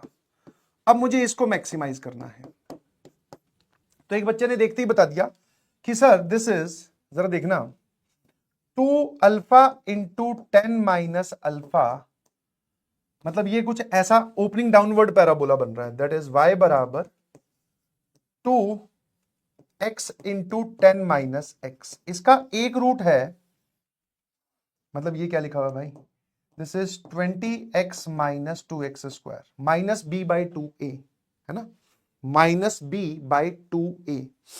तो वर्टेक्स कितना हो जाएगा, माइनस b अपॉन 2a, ठीक है। तो माइनस माइनस, कुछ गड़बड़ कर रहा हूं क्या, माइनस 2x स्क्वायर, वैसे तो सीधा ही कर सकते हैं यार हम, क्या कर रहा हूं मैं अभी, माइनस b अपॉन 2a, ये गया 4 5 20। ऑब्वियसली सर ये ओपनिंग डाउनवर्ड ऐसे बनेगा, एक रूट 10 है एक रूट 0 है, तो पक्का सर इसका वर्टेक्स इन दोनों का मिड पॉइंट 5 पर ही होगा। और मैक्सिमाइज करना है तो सर मैक्सिमाइज करने के लिए आप बोल सकते हो अल्फा की वैल्यू 5 ले लीजिए। अल्फा की वैल्यू क्या ले लीजिए, 5। तो 2 इंटू 5, यहां पे 5 रखोगे सर, ये भी कितना आ जाएगा 5, 25 into 2 50 is the maximum value. तो एक बच्चे ने यहां पर पहुंचकर ओपनिंग डाउनवर्ड पैराबोला सोचा, मैक्सिमम वैल्यू कब आएगी, जब वर्टेक्स पे आप जाओगे, वर्टेक्स का एक्स कोऑर्डिनेट है जी 5 और मैक्सिमम वैल्यू आ गई सर 50। ऑप्शन सी उसने टिक कर दिया और खुशी खुशी घर भी आ गया। ये जवाब गलत है, पहले आप सोच के बताइए, वीडियो पॉज कर लीजिए कि ये जवाब गलत क्यों है, क्या कारण है जवाब गलत होने का। कारण मैं आपको बताता हूं, कारण सर हमारे सामने एकदम क्लियर है। जब आप ऐसे लिख रहे हो, है ना, तो एक बार खुद सोच के बताइए ना कि अगर वो पॉइंट, ये जो अल्फा बीटा है, अगर इसके ऊपर घूम रहा है तो आपको क्या ये बात समझ में आती है कि अल्फा इन दोनों के बीच में ही घूम रहा होगा। जब ये पॉइंट यहां आएगा, यहां आएगा, यहां आएगा, यहां आएगा, यहां आएगा, तो अल्फा मतलब उस पॉइंट का एक्स कोऑर्डिनेट। उस पॉइंट का अगर एक्स कोऑर्डिनेट अगर आप ध्यान से देखोगे तो इसके वर्टिकली नीचे आ रहे हो, तो ये वाला पॉइंट है 6,0 और ये वाला पॉइंट है 10,0। तो मतलब आपको पूरा ढंग से सोचना पड़ेगा कि जो आपने एरिया लिखा है ना, जिसको आप बोल रहे हो 2 alpha into 10 minus 2 alpha into 10 minus alpha, alpha की रेंज भी आपको पता होनी चाहिए कि 6 से लेकर 10 तक ही लाई करेगा, 6 से लेकर 10 तक। और आपने ये जो 5 पर वैल्यू निकाली है sir, this is absolutely wrong, है ना, क्योंकि जब अल्फा 5 होगा तब तो ये पॉइंट यहां पहुंच जाएगा, तो हाइट तो 8 ही होगी, बीटा अब खत्म हो गया, बिकॉज हाइट क्या हो जाएगी 8।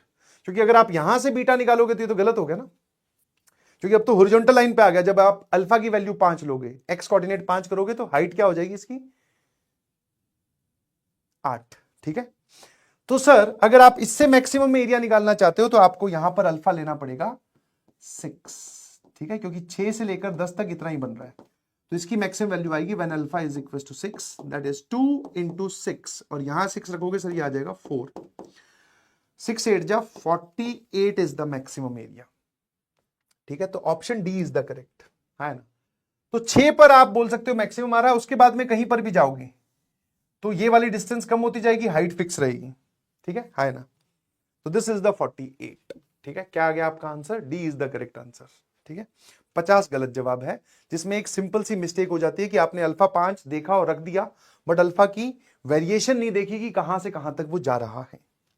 चलिए अगला सवाल ये रहा जी आपके सामने, CTQ नंबर 13, और बहुत ही मतलब पूछा गया और बढ़िया सा ऑप्टिमाइजेशन प्रॉब्लम है ये भी। और इसमें बस मैं आपसे रिक्वेस्ट करूंगा कि आप जितने भी आपको स्क्वायर रूट्स दिखाई दे रहे हैं, इनको डिस्टेंसेस के फॉर्म में देखें। कितने लोगों को ये दिखाई दिया कि this is nothing but distance between x, y and 0, 0? कितने लोगों को ये दिखाई दिया कि distance between x, y and 1, 0? कितने लोगों को ये दिखाई दिया this is distance between x comma y and 0,1, और कितने लोगों को ये दिखाई दिया कि this is distance between x comma y and 3,4। तो बेसिकली सर उसने जो f of x comma Y जो फंक्शन बनाया है, ये एक ही पॉइंट एक्स कॉमा वाई का 0,0 से 1,0 से 0,1 से और 3,4 से चारों से डिस्टेंस निकालकर सम कर दिया और उस सम की मिनिमम वैल्यू पूछ रहा है। ठीक है ना, the minimum value of the f of x comma y. तो इस सवाल को हमने ऐसे डिकोड किया है भाई। अगर तुम इसमें कैलकुलस लगाने चले जाओगे तो भाई साहब हालत ही खराब हो जाएगी, समझ में आया? तो आपको मैथमेटिक्स में सवाल की शक्ल पहचान कर ये बहुत जल्दी एनालाइज करना पड़ता है कि भाई साहब ये क्या करवा रहे हो हमसे। ठीक है, तो बेसिकली सर सिचुएशन क्या है? सिचुएशन आप बोल सकते हो कि उसने हमें प्लेन में 4 पॉइंट्स दिए। एक तो दे दिया सर ओरिजिन, एक दे दिया सर 1,0, एक दे दिया सर 0,1 और एक दे दिया 3,4। इनकी मदद से सर ये बन रहा है एक क्वाड्रिलेटरल। अब इसी पूरे प्लेन में एक्स कॉमा वाई, इसी प्लेन में एक्स वाई प्लेन में एक पॉइंट लाई करता है एक्स कॉमा वाई। वो कहां होगा कि सच दैट उसकी इन चारों से डिस्टेंसेस का सम मिनिमम आए। तो आप डायरेक्टली बोल सकते हो कि ये जो क्वाड्रिलेटरल बन रहा है इनके डायगोनल्स के पॉइंट ऑफ इंटरसेक्शन पे होगा सर वो, है ना?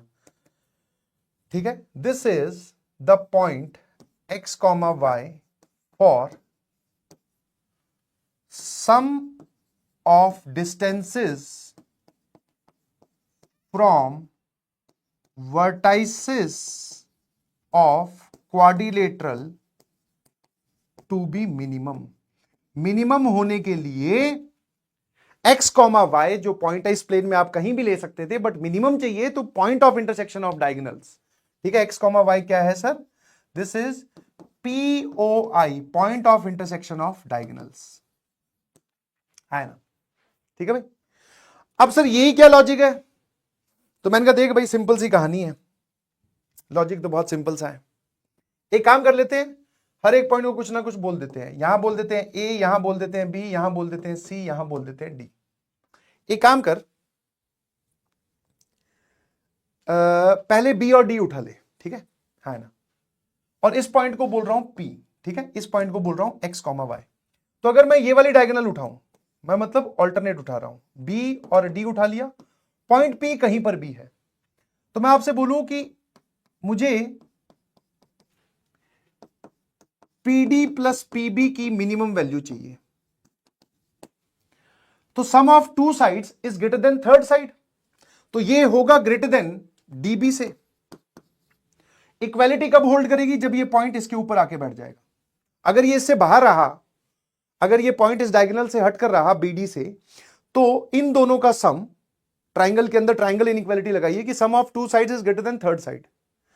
इक्वालिटी होल्ड करवाने के लिए क्या होना चाहिए sir? P lies on BD, P BD के ऊपर बैठा होगा। ठीक है, अब सिमिलरली सर इस तरफ आ जाओ, दूसरा AC उठा लीजिए।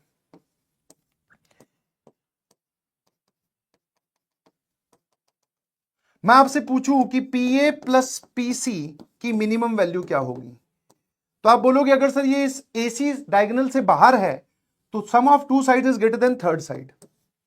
बट इक्वालिटी अगर आपको होल्ड करवानी है कि इसके बराबर कब होगा मिनिमम की, that is P lies on AC।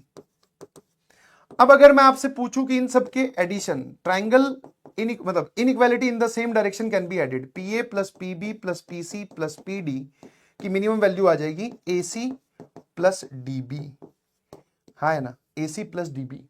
और वो पॉइंट P BD के ऊपर भी होना चाहिए, पॉइंट P AB के ऊपर भी होना चाहिए इक्वालिटी होल्ड करवाने के लिए। तो सर पॉइंट P कौन सा है? जो BD के ऊपर भी और AC के ऊपर भी हो, that means point of intersection of diagonals. ठीक है, और आप अगर ध्यान से देखोगे तो यही तो लिखा हुआ है PA, और सर ये वाला क्या है 1,0, यही तो PB है, और ये 0,1 सर ये वाली डिस्टेंस कौन सी है? दिस इज PD, और ये वाली कौन सी डिस्टेंस है सर? ये PC। तो यही तो मिनिमम करना था। तो मिनिमम की वैल्यू हमारे पास में आ गई है, that is AC plus DB, मतलब दोनों डायगोनल्स के सम। सर इस डायगोनल की लेंथ हो जाएगी 5, इस डायगोनल की लेंथ हो जाएगी √2, तो हमारा आंसर कितना आ गया 5 प्लस √2। ठीक है, जो ये वाली डायगोनल है सर ये है 5 और DB डायगोनल है √2, तो 5 प्लस √2। मान लो वो पॉइंट पूछे कि कब होगा ऐसा मिनिमम, समझ में आया? आप लोग मैथमेटिक्स के स्टूडेंट हो तो दो चीजें होती है हमेशा, कि एक इसकी मिनिमम वैल्यू बताओ और ये बताओ कि मिनिमा कब एग्जिस्ट कर रहा है। तो मिनिमम वैल्यू तो वो है, अगर मान लो पूछ ले कि वो पॉइंट पी कहां होगा तो ये पॉइंट ऑफ इंटरसेक्शन निकाल लेना। बट अब की बार हमसे मिनिमम ही पूछा है तो हमने इसको सीधा सीधा बता दिया sir. I hope this is clear. ठीक है, एक सिमिलर टाइप का सवाल मैं आपको सोचने के लिए दे रहा हूं। ठीक है, आपको ये जो है ये तो 3 लिखा हुआ है, ये मतलब हिंट दे रहा हूं, अगली क्लास में डिस्कस करेंगे। This is basically your homework.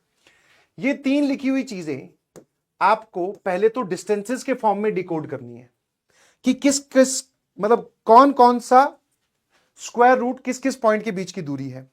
फिर वो बोल रहा है कि फंक्शन ऑफ ए बी और इसकी लीस्ट वैल्यू मतलब मिनिमाइज करना है, तो वो मिनिमम कहां आएगा। ठीक है ना, ऑप्टिमाइजेशन प्रॉब्लम है बट आप इसको सोच के आएंगे। We will discuss in next class. ठीक है, ये आपका होमवर्क है क्योंकि एक मैंने आपको करवा दिया ऐसा, अगली क्लास में तो मिलने ही वाले हैं, उसमें क्या है फिर, है ना। आ जाइए, अगला सवाल जो है वो ये रहा आपकी कंप्यूटर स्क्रीन पर, that is match the column type का सवाल है। डी 0,√3 1,0 माइनस डी ई और एफ आपको 3 पॉइंट्स दे रखे हैं, बहुत बढ़िया। Be the feet of perpendicular dropped from vertices A B C to the opposite sides B C C A B respectively. मतलब क्या है सर, ये जो है ना ये वर्टिसेस नहीं है ट्राइंगल के, ये फुट ऑफ परपेंडिकुलर हैं, जो आपने foot of perpendiculars dropped from vertices A B C to opposite side. मतलब पहले आप एक काम करो सर, एक ट्राइंगल बना लो। ठीक है, अगर आप इसको वर्टेक्स ए बोलते हो, इसको वर्टेक्स बी बोलते हो, इसको वर्टेक्स सी बोलते हो, तो वर्टेक्स ए से सामने वाली साइड पे डाला गया परपेंडिकुलर, वर्टेक्स बी से सामने वाली साइड पे डाला गया परपेंडिकुलर, और वर्टेक्स सी से सामने वाली साइड पे डाला गया परपेंडिकुलर, ये जो 3 परपेंडिकुलर्स आपको दिखाई दे रहे हैं, इसको बोल रहा है सर डी, इसको बोल रहा है ई, इसको बोल रहा है एफ। डी ई एफ, है ना, रिस्पेक्टिवली वर्ड यूज किया है, ए B C D E F. तो 0,√3 1,0 माइनस 1,0, दिस इज 0,√3। ई क्या है भाई 1,0 और माइनस 1,0, दिस इज 1,0 और दिस इज माइनस 1,0। अब कुछ एक्स्ट्रा इंफॉर्मेशन अबाउट दिस। ठीक है ना। ठीक है, इसको 2 तरीके से मैं आपको बताने वाला हूं, दैट इज थोड़ा सा यहां पर ट्राइंगल के बारे में जानकारी दी जा रही है। पहली चीज, अगर आप वर्टाइसेस से फुट ऑफ परपेंडिकुलर डालकर ये जो 3 पॉइंट्स आए जिनको आप फुट ऑफ परपेंडिकुलर बोल रहे हो, dropped from vertices on opposite side, सामने वाली साइड पे आपने परपेंडिकुलर गिराए और जहां पर जाकर वो इंटरसेक्ट कर रहे हैं उनको फुट ऑफ परपेंडिकुलर बोल रहे हो। तो अगर आप फुट ऑफ परपेंडिकुलर्स को इन 3 पॉइंट्स को ज्वाइन करके ये जो ट्राइंगल बनाते हो इसको बोलते हैं पेडल ट्राइंगल। क्या बोलते हैं बेटा, पेडल ट्राइंगल। ठीक है ना, इसको क्या बोलते हैं, पेडल ट्राइंगल। वैसे पेडल ट्राइंगल की जो जनरल डेफिनेशन है वो आप कोई भी पॉइंट ले लो, है ना, वहां से तीनों साइड्स पे परपेंडिकुलर डालो, वो फुट ऑफ परपेंडिकुलर को ज्वाइन करने वाले जो ट्राइंगल बनेगा वो पेडल ट्राइंगल कहलाता है। बट उसी का स्पेशल केस होगा कि वर्टाइसेस से अगर आप डालते हो फुट ऑफ परपेंडिकुलर सामने वाली साइड पे, तो ज्वाइन करने वाला जो ट्राइंगल बनता है this is called as pedal triangle, है ना। Orthocentre that is H of triangle ABC, जो एबीसी का ऑर्थो सेंटर होगा, मतलब ये वाला जो पॉइंट है, that is incentre of triangle DEF, वो इस ट्राइंगल के लिए इन सेंटर लगता है जी, वो इसका क्या होगा, इन सेंटर होगा, है ना। ठीक है, तो ठीक है जी। हाँ, अब सर ये इन सेंटर कैसे होगा, मैंने कहा जल्दी से देख। ठीक है, जल्दी से देखना सर, जल्दी से ये वाली चीज भी बता देता हूं कि ये इन सेंटर कैसे होगा, इसको साइड में ले जाकर। ठीक है ना, इसको डिलीट कर दिया, इसको डिलीट कर दिया, वर्टिसेस का कोई काम नहीं है। यहां पर है ई, यहां पर है एफ, ध्यान से देखना, मैं उसका इन सेंटर प्रूव कर रहा हूं। तो इन सेंटर प्रूव करने के लिए मुझे ये वाले दोनों एंगल्स प्रूव कर दूं, ताकि सर इस छोटे वाले पेडल ट्राइंगल में ये वाली जो है लाइन, ये क्या हो जाएगी, एंगल बाइसेक्टर। फिर मैं ये वाला एंगल और ये वाला एंगल बराबर प्रूव कर दूं, तो ये भी एंगल बाइसेक्टर और ये भी एंगल बाइसेक्टर। तो एक ट्राइंगल के अंदर जहां पर एंगल बाइसेक्टर मीट करती है वो क्या कहलाता है, इन सेंटर। बस मुझे इतना ही प्रूव करना है। तो मैंने कहा ध्यान से देखना, ये थी ऑल्टीट्यूड, तो ये एंगल 90 डिग्री, ये भी थी ऑल्टीट्यूड, ये भी एंगल 90 डिग्री। 4 पॉइंट्स मैं आपके सामने बना रहा हूं, क्या ये साइक्लिक क्वाड्रिलेटरल के पॉइंट होंगे क्या? हाँ सर। क्यों? क्योंकि इस क्वाड्रिलेटरल में सम ऑफ अपोजिट एंगल्स 180 आ रहा है, तो ये साइक्लिक क्वाड्रिलेटरल है। साइक्लिक क्वाड्रिलेटरल है मतलब सर ये एक सर्कल पे लाई करेंगे, बिल्कुल सही। इस सर्कल में अगर मैं इसको लू कॉर्ड, तो ये कॉर्ड जितना एंगल यहां बना रही है, यही सेम कॉर्ड इतना एंगल यहां बनाएगी, है ना। फिर मैंने कहा ये एंगल क्या है सर? इस राइट एंगल ट्राइंगल में ध्यान से देखो, इस राइट एंगल ट्राइंगल में ध्यान से देखो, ये एंगल 90 डिग्री, ये एंगल ए, तो ये वाला जो एंगल है ये कितना बचा? 90 माइनस ए।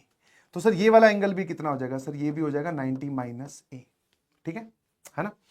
अब सेम काम एक बार और इधर से प्रूव कर लो, मतलब एक बार और इधर से बात कर लेते हैं। आ जाइए सर वापस, ये वाला वर्टेक्स, ये वाला वर्टेक्स, या ये वाला पॉइंट, ये वाला पॉइंट, ये एंगल 90 है, ये एंगल 90 है, तो ये चारों पॉइंट्स भी साइक्लिक क्वाड्रिलेटरल के हिस्से हैं, बिकॉज अपोजिट एंगल का सम 180। तो मतलब सर ये भी एक सर्कल पे लाई कर रहे होंगे। मैंने कहा बिल्कुल सही। ये वाली कॉर्ड जितना सर्कमफेरेंस पर यहां एंगल बना रही है, सेम यही कॉर्ड इतना एंगल ही यहां बनाएगी सर, है ना। तो बस अब ये वाला एंगल मुझे बता दो भाई। सर ये वाला एंगल इस राइट एंगल ट्राइंगल में आप देखोगे तो ये एंगल 90, ये ए, तो ये 90 माइनस ए, है ना। तो अगर ये 90 माइनस ए है तो ये वाला एंगल भी क्या हो जाएगा? π/2 माइनस ए। अब इस वर्टेक्स पे ध्यान से देख, ये वाली जो लाइन है क्या दोनों तरफ सेम एंगल बना रही है क्या? हाँ सर। दैट मींस ये वाली जो लाइन है ये क्या है? Angle bisector. सिमिलरली आप बाकी चीजों को भी प्रूव कर सकते हो कि ये वाली लाइन भी एंगल बाइसेक्टर है। इस तरफ 90 माइनस है, ये भी 90 माइनस है, ये 90 माइनस बी, ये भी 90 माइनस बी, ये 90 माइनस सी, ये भी 90 माइनस सी।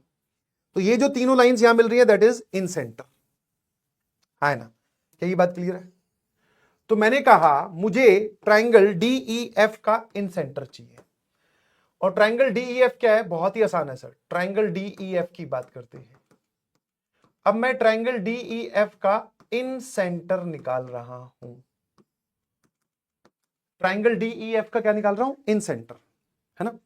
क्योंकि आपसे बहुत सारी चीजें पूछी गई है। The ratio of the inradius of triangle ABC to the inradius of DEF, H be the orthocenter of triangle ABC, then the greatest integer which is less than equals to the square of the length of AH, the sum of the ordinates of the point ABC, the sum of the squares, the square of the sum of the ordinates, बिल्कुल सही, the length of the side of AB। तो मतलब sir पहले आप इन centre से start करो, इस triangle का इन सेंटर लिख लेते हैं। तो मैंने कहा देख भाई 0,√3 कहां होता है सर? 0,√3 यहां कहीं होगा, दैट इज पॉइंट D, और E दैट इज 1,0 यहां कहीं होगा, और F दैट इज -1,0 यहां कहीं होगा। अगर आप इस ट्राइंगल के इन सेंटर की बात कर रहे हो तो ये लेंथ 2 है, ये भी लेंथ 2 है, ये भी लेंथ 2 है। मतलब सर इसका जो इन सेंटर होगा वो इसका सेंट्रॉइड भी हो जाएगा क्या? क्यों? क्योंकि ये इक्विलेटरल ट्राइंगल है। मतलब ये जो ट्राइंगल बना है DEF, ये क्या है सर? इक्विलेटरल, बिकॉज सारी साइड्स की जो लेंथ है वो बराबर आ रही है सर, है ना। हाँ बराबर ही आ रही है ना भाई। हाँ बिल्कुल सही।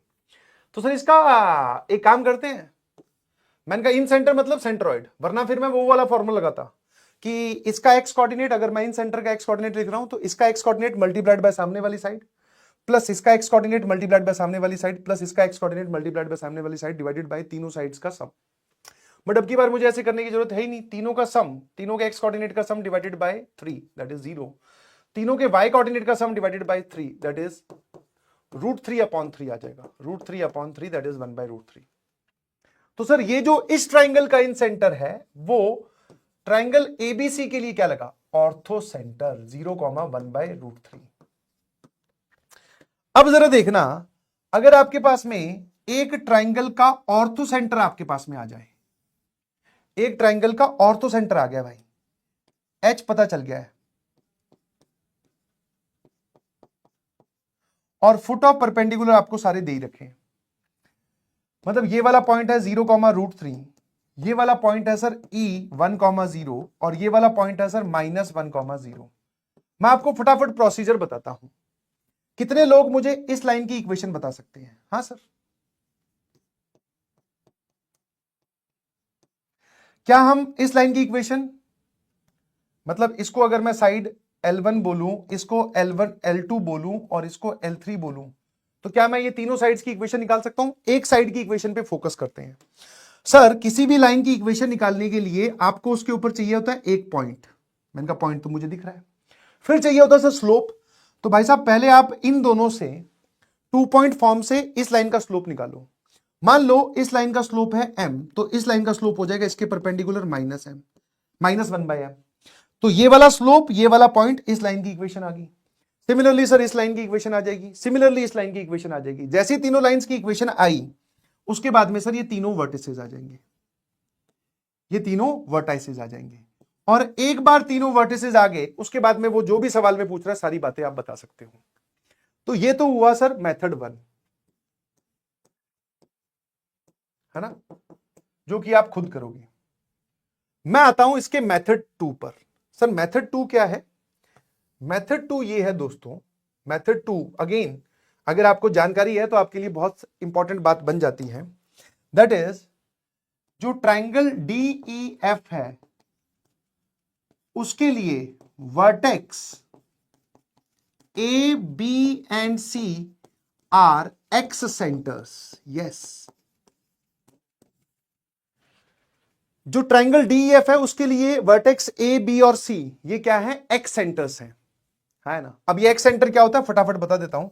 किसी भी ट्राइंगल में आप अगर एक ऐसा सर्कल बनाते हो जो एक साइड को और दो प्रोड्यूस साइड को टच करता है और इसका जो सेंटर होता है वो ये वाला सर्कल X सर्कल कहलाता है। मान लो ये ट्राइंगल था ABC, तो ये वाला जो सर्कल होगा ये कहलाएगा X circle opposite to vertex C, और इसका जो सेंटर होगा सर ये कहलाएगा X centre opposite to vertex C।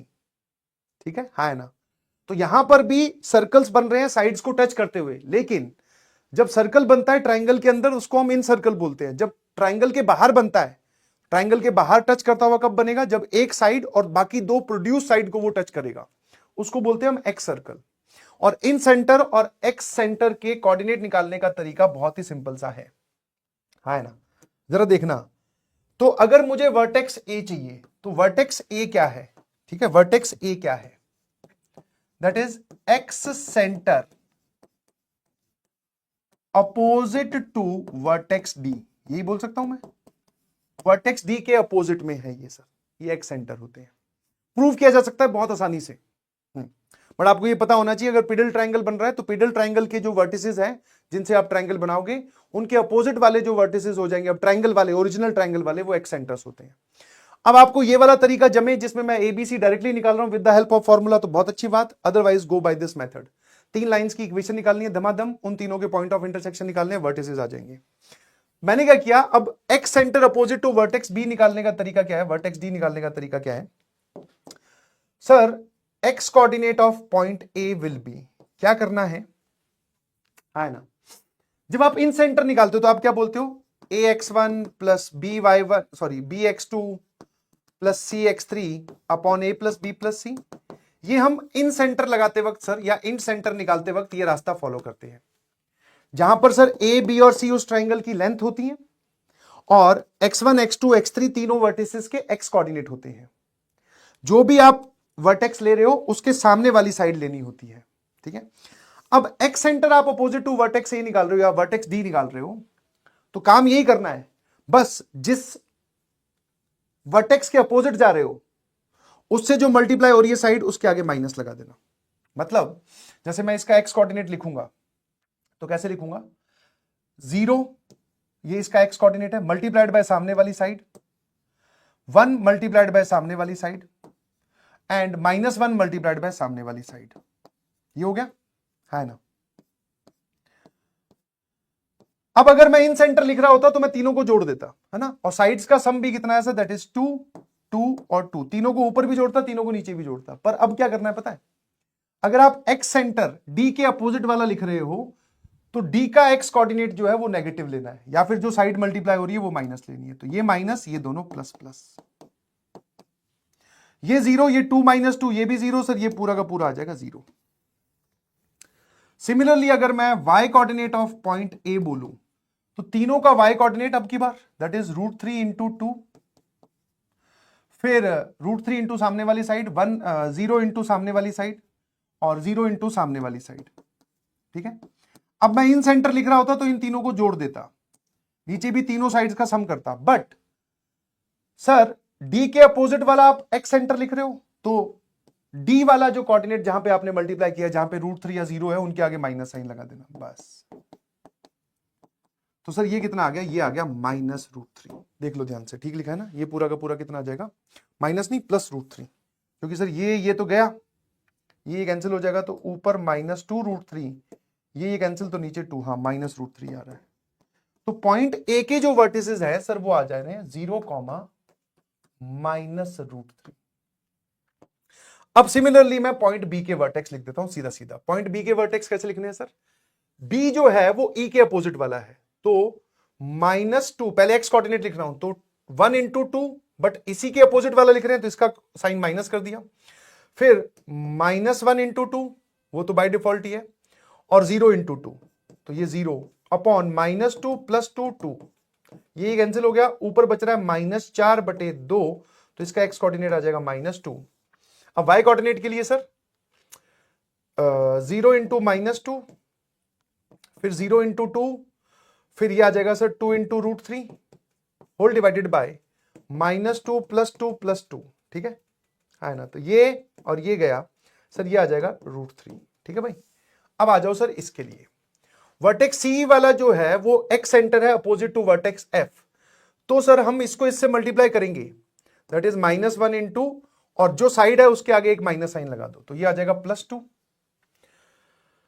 फिर दैट इज अगेन 2, है ना, और प्लस दैट इज 0 अपॉन -2 + 2 + 2, तो ये कैंसिल हो गया, ऊपर लिखा हुआ है 4/2, तो ये 2 ही आ गया, ठीक है, 4/2, तो ये 2 आ गया। Similarly sir 0 into -2, 0 into 2, 2 into √3 upon 2, तो सर ये आ जाएगा √3, है ना, ठीक है भाई। -2, √3 + 2, √3, और ये वाली चीज हमारे पास में आ गई है, ठीक है। अब चाहो तो आप इस ट्राइंगल को बना भी सकते हैं सर बहुत आसानी से। क्या क्या पॉइंट आए हैं सर, ए बी और सी हमने तुरंत निकाल लिए, -2, √3, 2, √3, तो -2, √3 ये ए की हॉरिजॉन्टल लाइन पे लाई करेंगे, और 2, √3 ये सी है, ये वर्टेक्स बी है, इसके बिल्कुल बीच से वाई एक्सिस जा रही होगी, और उस पे ए लाई कर रहा है, और वो ए कितना आया है भैया अपना 0, -√3, 0, -√3, 0, -√3। चलिए जी, क्या पूछ रहा है सर वो, the ratio of in radius of the triangle ABC. तो किसी भी ट्राइंगल में इन रेडियस का फॉर्मूला होता है area of that triangle divided by semi perimeter, है ना, area of that triangle divided by semi perimeter. अच्छा एक बात बताओ, ये ट्राइंगल कैसा बन रहा है, इक्विलेटरल बन रहा है क्या, मतलब इन दोनों के बीच की दूरी कितनी आ जा रही है, 4 + 2 √3, 2 √3 मतलब 4 × 3 = 12, 12 और 4 16, सर ये वाली दूरी कितनी आ रही है 4, और ये वाली दूरी भी कितनी आ रही है 4, मतलब सर ये इक्विलेटरल ट्राइंगल है ऑब्वियसली, मतलब ये साइड लेंथ भी 4, ये साइड लेंथ भी 4, ये साइड लेंथ भी 4, 2 √3 दैट इज 4 × 3 12 + 4 16 का रूट बिल्कुल सही 4। तो अगर मैं आपसे इन रेडियस ऑफ ट्राइंगल या किसी भी इक्विलेटरल ट्राइंगल की मैं इन रेडियस की बात करूं, तो उसका एरिया क्या होता है, डेल्टा अपॉन एस की बात करेंगे, सेमी पेरीमीटर आ जाएगा 3a/2, और इक्विलेटरल ट्राइंगल का एरिया होता है सर दैट इज √3/4a², तो √3/4, और यहां पे आ गया 3a, ऊपर चला जाएगा 2, और यहां पर है जी a², a से a कैंसिल, यहां 2, तो ये आ जाएगा सर a/2 √3, है ना, a/2 √3 आ जा रहा है। तो इसकी जो इन रेडियस हो जाएगी सर, a इसकी साइड लेंथ कितनी है 4/2 √3, देख लेना भाई ठीक किया गया, √3/4a², 4 यहां 2 ऊपर, तो 2 √3 और 4 × 3, ठीक है सर। और इसकी जो इन रेडियस हो जाएगी सर, इसकी साइड लेंथ क्या है सर, ये है 2/2 √3, दोनों का रेशियो पूछा है, इसको इससे डिवाइड करोगे सर रेशियो आ जाएगा दैट इज 2, है ना। रेशियो कितना आ जा रहा है सर, दैट इज 2। चलिए, H be the orthocentre of the triangle ABC then the greatest integer are less than equal to A H. A H मतलब पॉइंट ए और एच के बीच की दूरी। तो सर ये रहा ए एच, निकाल लेते हैं। जीरो में से जीरो गया तो जीरो का स्क्वायर, और -√3 में से -1/√3 गया तो ये आ जाएगा कितना, -3 -1 -4/√3 का होल स्क्वायर, दैट इज 16/3, और ये आ जाएगा सर आपके पास में 4/√3। अब 4/√3 का ग्रेटेस्ट इंटीजर पूछा है भाई, तो ये वाली वैल्यू है सर लगभग 1 पॉइंट समथिंग, है ना। तो ये 4/√3 यू कैन से किससे छोटा होगा, 3 से छोटा होगा क्या, नहीं सर, 3√3 9 3 27 16, नहीं 2 से तो छोटा होगा ही, ये 2 और 3 के बीच में लाई कर रहा है, 3 से तो छोटा है और ये 2 से बड़ा है ना। हाँ बिल्कुल सही, और इधर आएगा बिल्कुल सही। तो सर इसका ग्रेटेस्ट इंटीजर विल बी 2। इसका ग्रेटेस्ट इंटीजर कितना हो जाएगा, इसका ग्रेटेस्ट इंटीजर हो जाएगा जी अगेन इसका भी 2। ठीक है, आंसर्स क्या है एक बार देख लेते हैं भाई। P है, फिर उसका S आ रहा है B का, then the greatest integer less than equals or equals to the square of the length। ओहो, square of the length AH, मतलब AH का स्क्वायर आपको बताना है, ठीक है। तो सर AH का स्क्वायर कितना हो जाएगा, 16/3, जो कि होता है 5 पॉइंट समथिंग। तो अब ठीक है, ग्रेटेस्ट इंटीजर, माय मिस्टेक। तो ये हो जाएगा सर S, ठीक है। The square of the sum of the ordinates of the point ABC and length of the AB। Sir length of the AB तो 4 है ही, ठीक है, इक्विलेटरल ट्रायंगल बन रहा है, बाकी ये भी पार्ट आप कर ही लोगे क्योंकि तीनों वर्टिसेस आपने निकाल लिए। I hope this is clear. तो यहां से हमें पेडल ट्रायंगल, और सर आपने एक जनरल मेथड भी बताया, अगर आपको ये इंफॉर्मेशन नहीं पता हो तो भी आप वर्टिसेस ABC निकाल सकते हैं, बट फिर भी ये भी पता होना चाहिए कि एक्सेंटर्स कैसे लिखते हैं। आ जाइए, now we are moving to CTQ number 16, critical thinking number critical thinking question number 16। Video pause कीजिए, आंसर अच्छे से पढ़िए, सवाल को जवाब लीजिए। Let P be the point on this line, A be a fixed point 3,4. If the family of the lines given by these equation are congruent at a point B for all permissible values of theta, then the maximum value of PA minus PB is 2 under root of 2n, where n belongs to natural number. Find the value of n. Sir B कौन सा point है, पहले उस पर देखते हैं। B is the point जहां पर ये फैमिली ऑफ लाइंस कॉन्ग्रुएंट है। अब ये जो लाइन आपको दे रखी है, पहले इसको ध्यान से देखो, ये लिखा हुआ है sir 3 sec theta plus 5 cosec theta multiplied by x plus 7 sec theta minus 3 cosec theta into y plus 11 sec theta minus cosec theta बराबर 0। एक काम करो, sec थीटा का कोफिशिएंट अलग से इकट्ठा कर लेते हैं। ये sin थीटा नहीं है, sec थीटा, ध्यान रखना।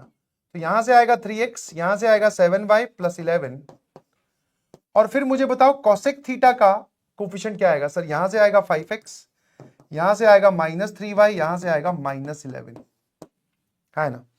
अब अगर मैं ये sec थीटा इधर डिवाइड कर दूं, अब जरा देखना कितने लोगों को दिखाई दिया कि ये फैमिली ऑफ लाइंस है। सर ये रही, ये L1, ये L2 और ये वाली चीज लैम्डा, समझे कि नहीं समझे। This is L1, this is L2 और ये वाली चीज जो है ये लैम्डा। L1 और L2 का जो पॉइंट ऑफ इंटरसेक्शन है that is the point B। Point A तो आपको दे ही रखा है, फिर उस पे लाइन पर पॉइंट A और B की कहानी अलग शुरू होगी, पहले पॉइंट B निकाल लेते हैं। तो 3x प्लस 7y बराबर -11 और 5x माइनस 3y बराबर 11। तो दोनों को अगर मैं जोड़ दूं तो 8x प्लस 4y बराबर 0। तो y की वैल्यू कितनी आ जाएगी सर, -2x। तो y की जगह -2x रख दूं, सर ये कितना आ जाएगा, -14x बराबर -11, तो -11x। तो x की वैल्यू आ गई 1। अगर x की वैल्यू 1 है दोस्तों तो उधर जाएगा तो y की वैल्यू -2। तो 1, -2 इज सेटिस्फाइंग बोथ। 1 कॉमा -2, 6 और 5 11, बिल्कुल सही सर, पॉइंट ऑफ इंटरसेक्शन आ गया 1 कॉमा -2, है ना। चलिए जी, तो इसका तो इतना ही काम था। अब point P be any point on this line, कोई लाइन है x माइनस वाई प्लस 3 बराबर 0, एक कोई पॉइंट है 3,4, क्या 3,4 इसके ऊपर लाई करता है? जो ना कहा वो सुन लिया मैंने, तो पॉइंट इसके ऊपर लाई कर रहा है कि नहीं, वो तो रख के देख सकते हैं ना भाई। तो 3,4 इज नॉट सेटिस्फाइंग दिस, तो पॉइंट ए यहां कहीं होगा, और पॉइंट बी है 1 कॉमा -2, 1 कॉमा -2 सर, वो भी इस पे नहीं लाई कर रहा, और दोनों पॉइंट्स को लाइन के अंदर रखने पर ये एक्सप्रेशन पॉजिटिव आ रहा है, मतलब दोनों पॉइंट्स एक ही साइड लाई कर रहे हैं, 1 कॉमा -2, ठीक है जी। अब क्या बोल रहा है, ठीक है, then the maximum value of P A minus P B, और पी इसके ऊपर लाई कर रहा है। वापस ऑप्टिमाइजेशन प्रॉब्लम का एक और केस, हाँ, यहां से शुरू हुए, यहां टच किया, वापस यहां पहुंचे, P A minus P B जो है वो मैक्सिमम आना चाहिए। तो मुझे एक बात बताओ, इस ट्राइंगल के अंदर that is difference of two sides P A minus P B is less than third side that is A B, है ना, क्योंकि अगर ट्राइंगल बनेगा तो दो साइड्स का डिफरेंस तीसरी साइड से छोटा ही होना चाहिए, है ना। समझ गए कि नहीं समझे? अब सर मैक्सिमे के लिए, मतलब मैक्सिमे बोल रहा हूं, ये इक्वालिटी यहां पर, क्योंकि हमें ये तो इससे छोटा होगा, इक्वालिटी होल्ड करवाने के लिए, फॉर इक्वालिटी टू होल्ड, कि P A minus P B की जो मैक्सिमम वैल्यू होगी वो हो जाएगी ए बी, पर उस केस में ट्राइंगल नहीं बनना चाहिए। तो सर उस केस में क्या होना चाहिए, सिचुएशन ऐसी आ जाएगी भाई कि ये ए है, ये बी है, इसको लाइन को बनाओ आगे की ओर, ये जहां जाकर ये लाइन इसको इंटरसेक्ट करेगी वहां पर जाकर पॉइंट पी आना चाहिए। ट्राइंगल इनइक्वालिटी से हमें यह आइडिया मिल गया कि P A minus P B की जो मैक्सिमम वैल्यू हो सकती है, वैसे तो यहां इक्वालिटी नहीं लगी, बट जो हो सकती है वो क्या होगी, ए बी।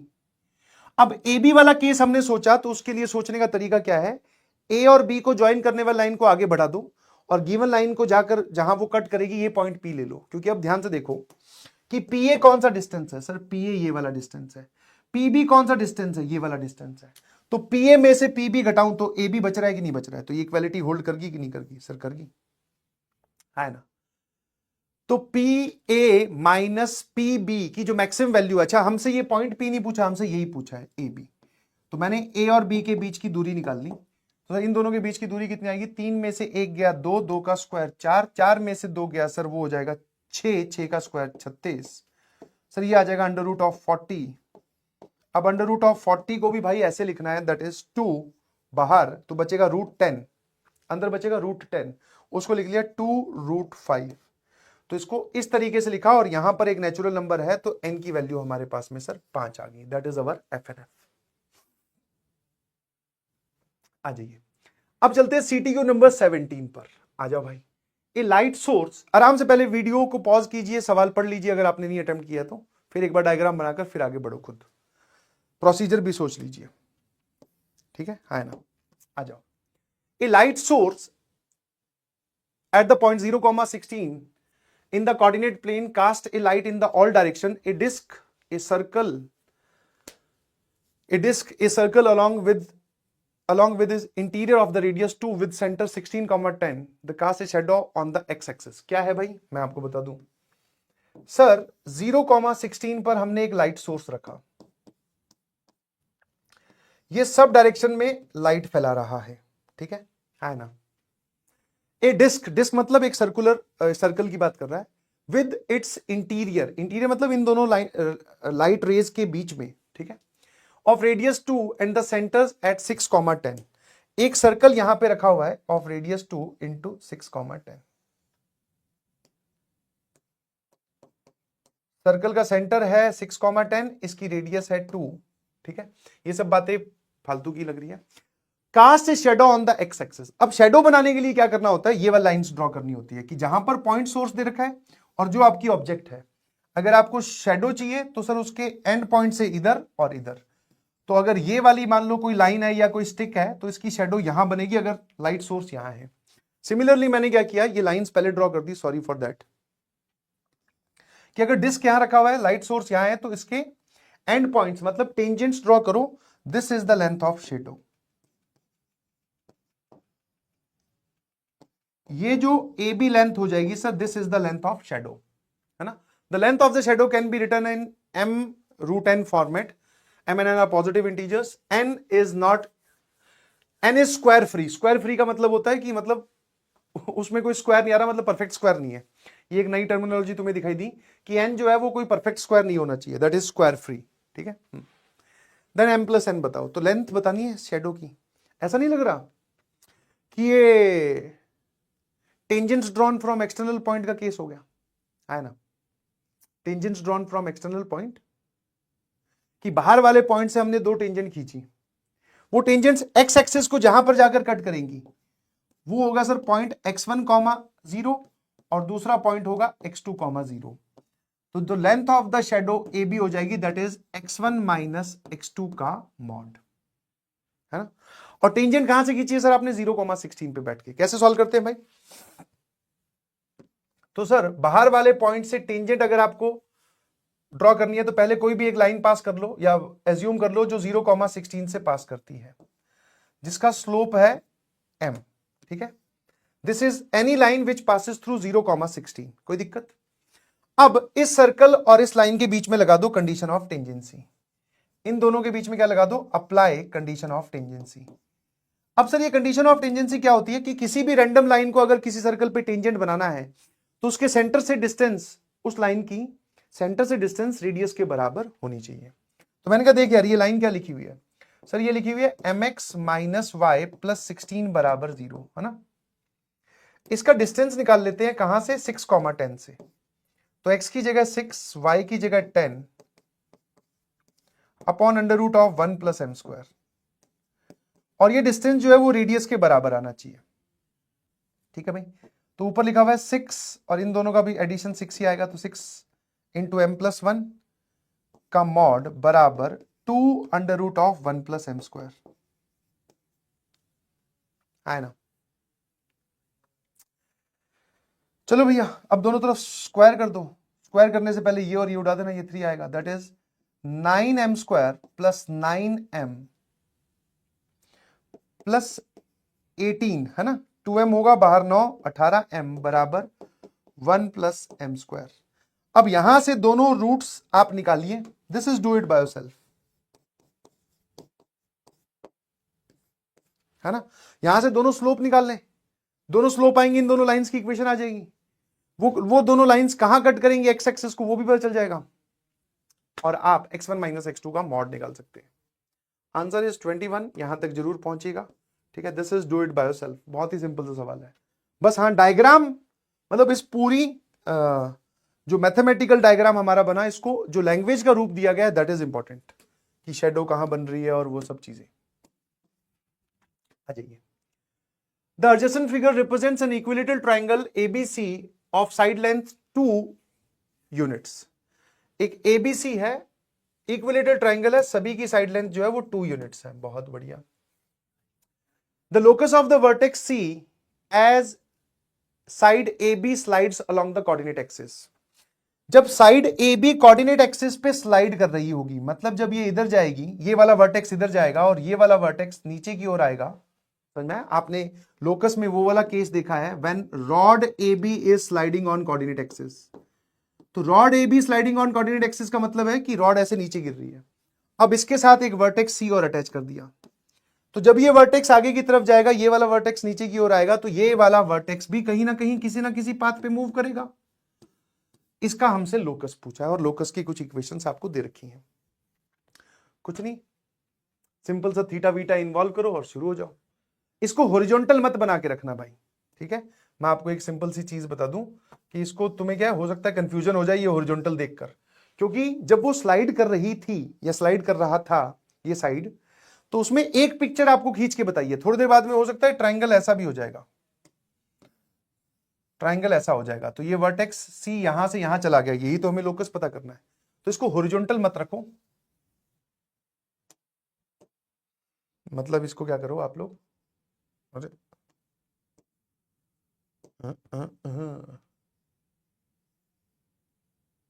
ठीक है ना।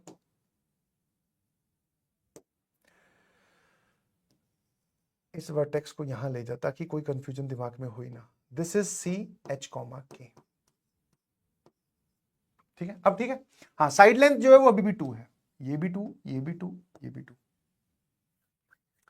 चलो भैया, ऐसे सवालों में थीटा इन्वॉल्व करना सबसे बढ़िया रहता है यार। तो मैंने क्या किया, देखो सर थीटा तो बाद में इन्वॉल्व करना, ये वाला तो 60 डिग्री ही है। मैं कहा बहुत बढ़िया,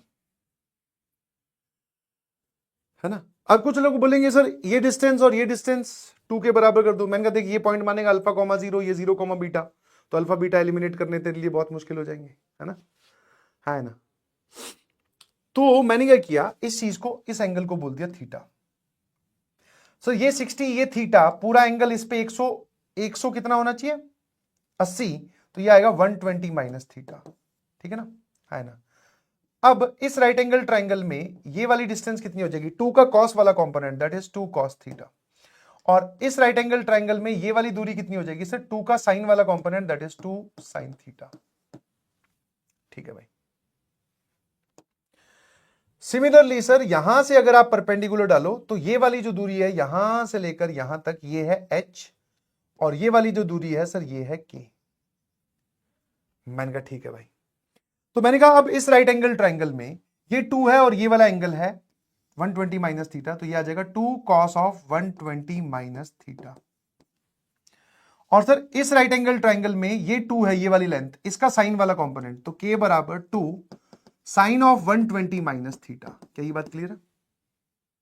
मैंने इसको थीटा बोला, फिर ये वाला राइट एंगल ट्राइंगल कौन सा, ए ओ बी, ये ए, ये बी, ये ओ, ये 90 डिग्री, ये थीटा, ये 2, तो ये वाली लेंथ 2 कॉस थीटा, ये वाली लेंथ 2 साइन थीटा। फिर इधर वाला राइट एंगल ट्राइंगल कौन सा, ये वाला, जिसमें ये ए है, ये सी है, ये के है, ये एच है, ये 120 माइनस थीटा। अच्छा ये एच नहीं है भाई, ध्यान रखना, एच तो पूरा है, और ये वाली लेंथ 2 है, तो ये वाली लेंथ क्या आ जाएगी, 2 कॉस ऑफ 120 माइनस थीटा, और ये वाली लेंथ क्या आ जाएगी sir, 2 sine of 120 minus theta. वही तो लिखा है। अब यहां से आप मुझे h और k बता दो जी।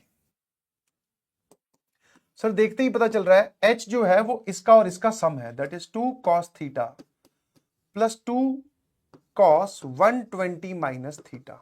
मैं कहा ठीक है। सिमिलरली k बता दो सर, k तो यही है पूरा का पूरा, 2 साइन ऑफ 120 माइनस थीटा, है ना। हाँ चलिए सर इसको थोड़ा सा ध्यान से देखें तो h क्या लिखा हुआ है, that is 2 cos theta, 2 cos 120 की वैल्यू कितनी होती है भैया, cos 90 plus 30 minus sine 30 minus half, तो minus half cos theta plus sine 90 plus 30 120 cos 30 √3/2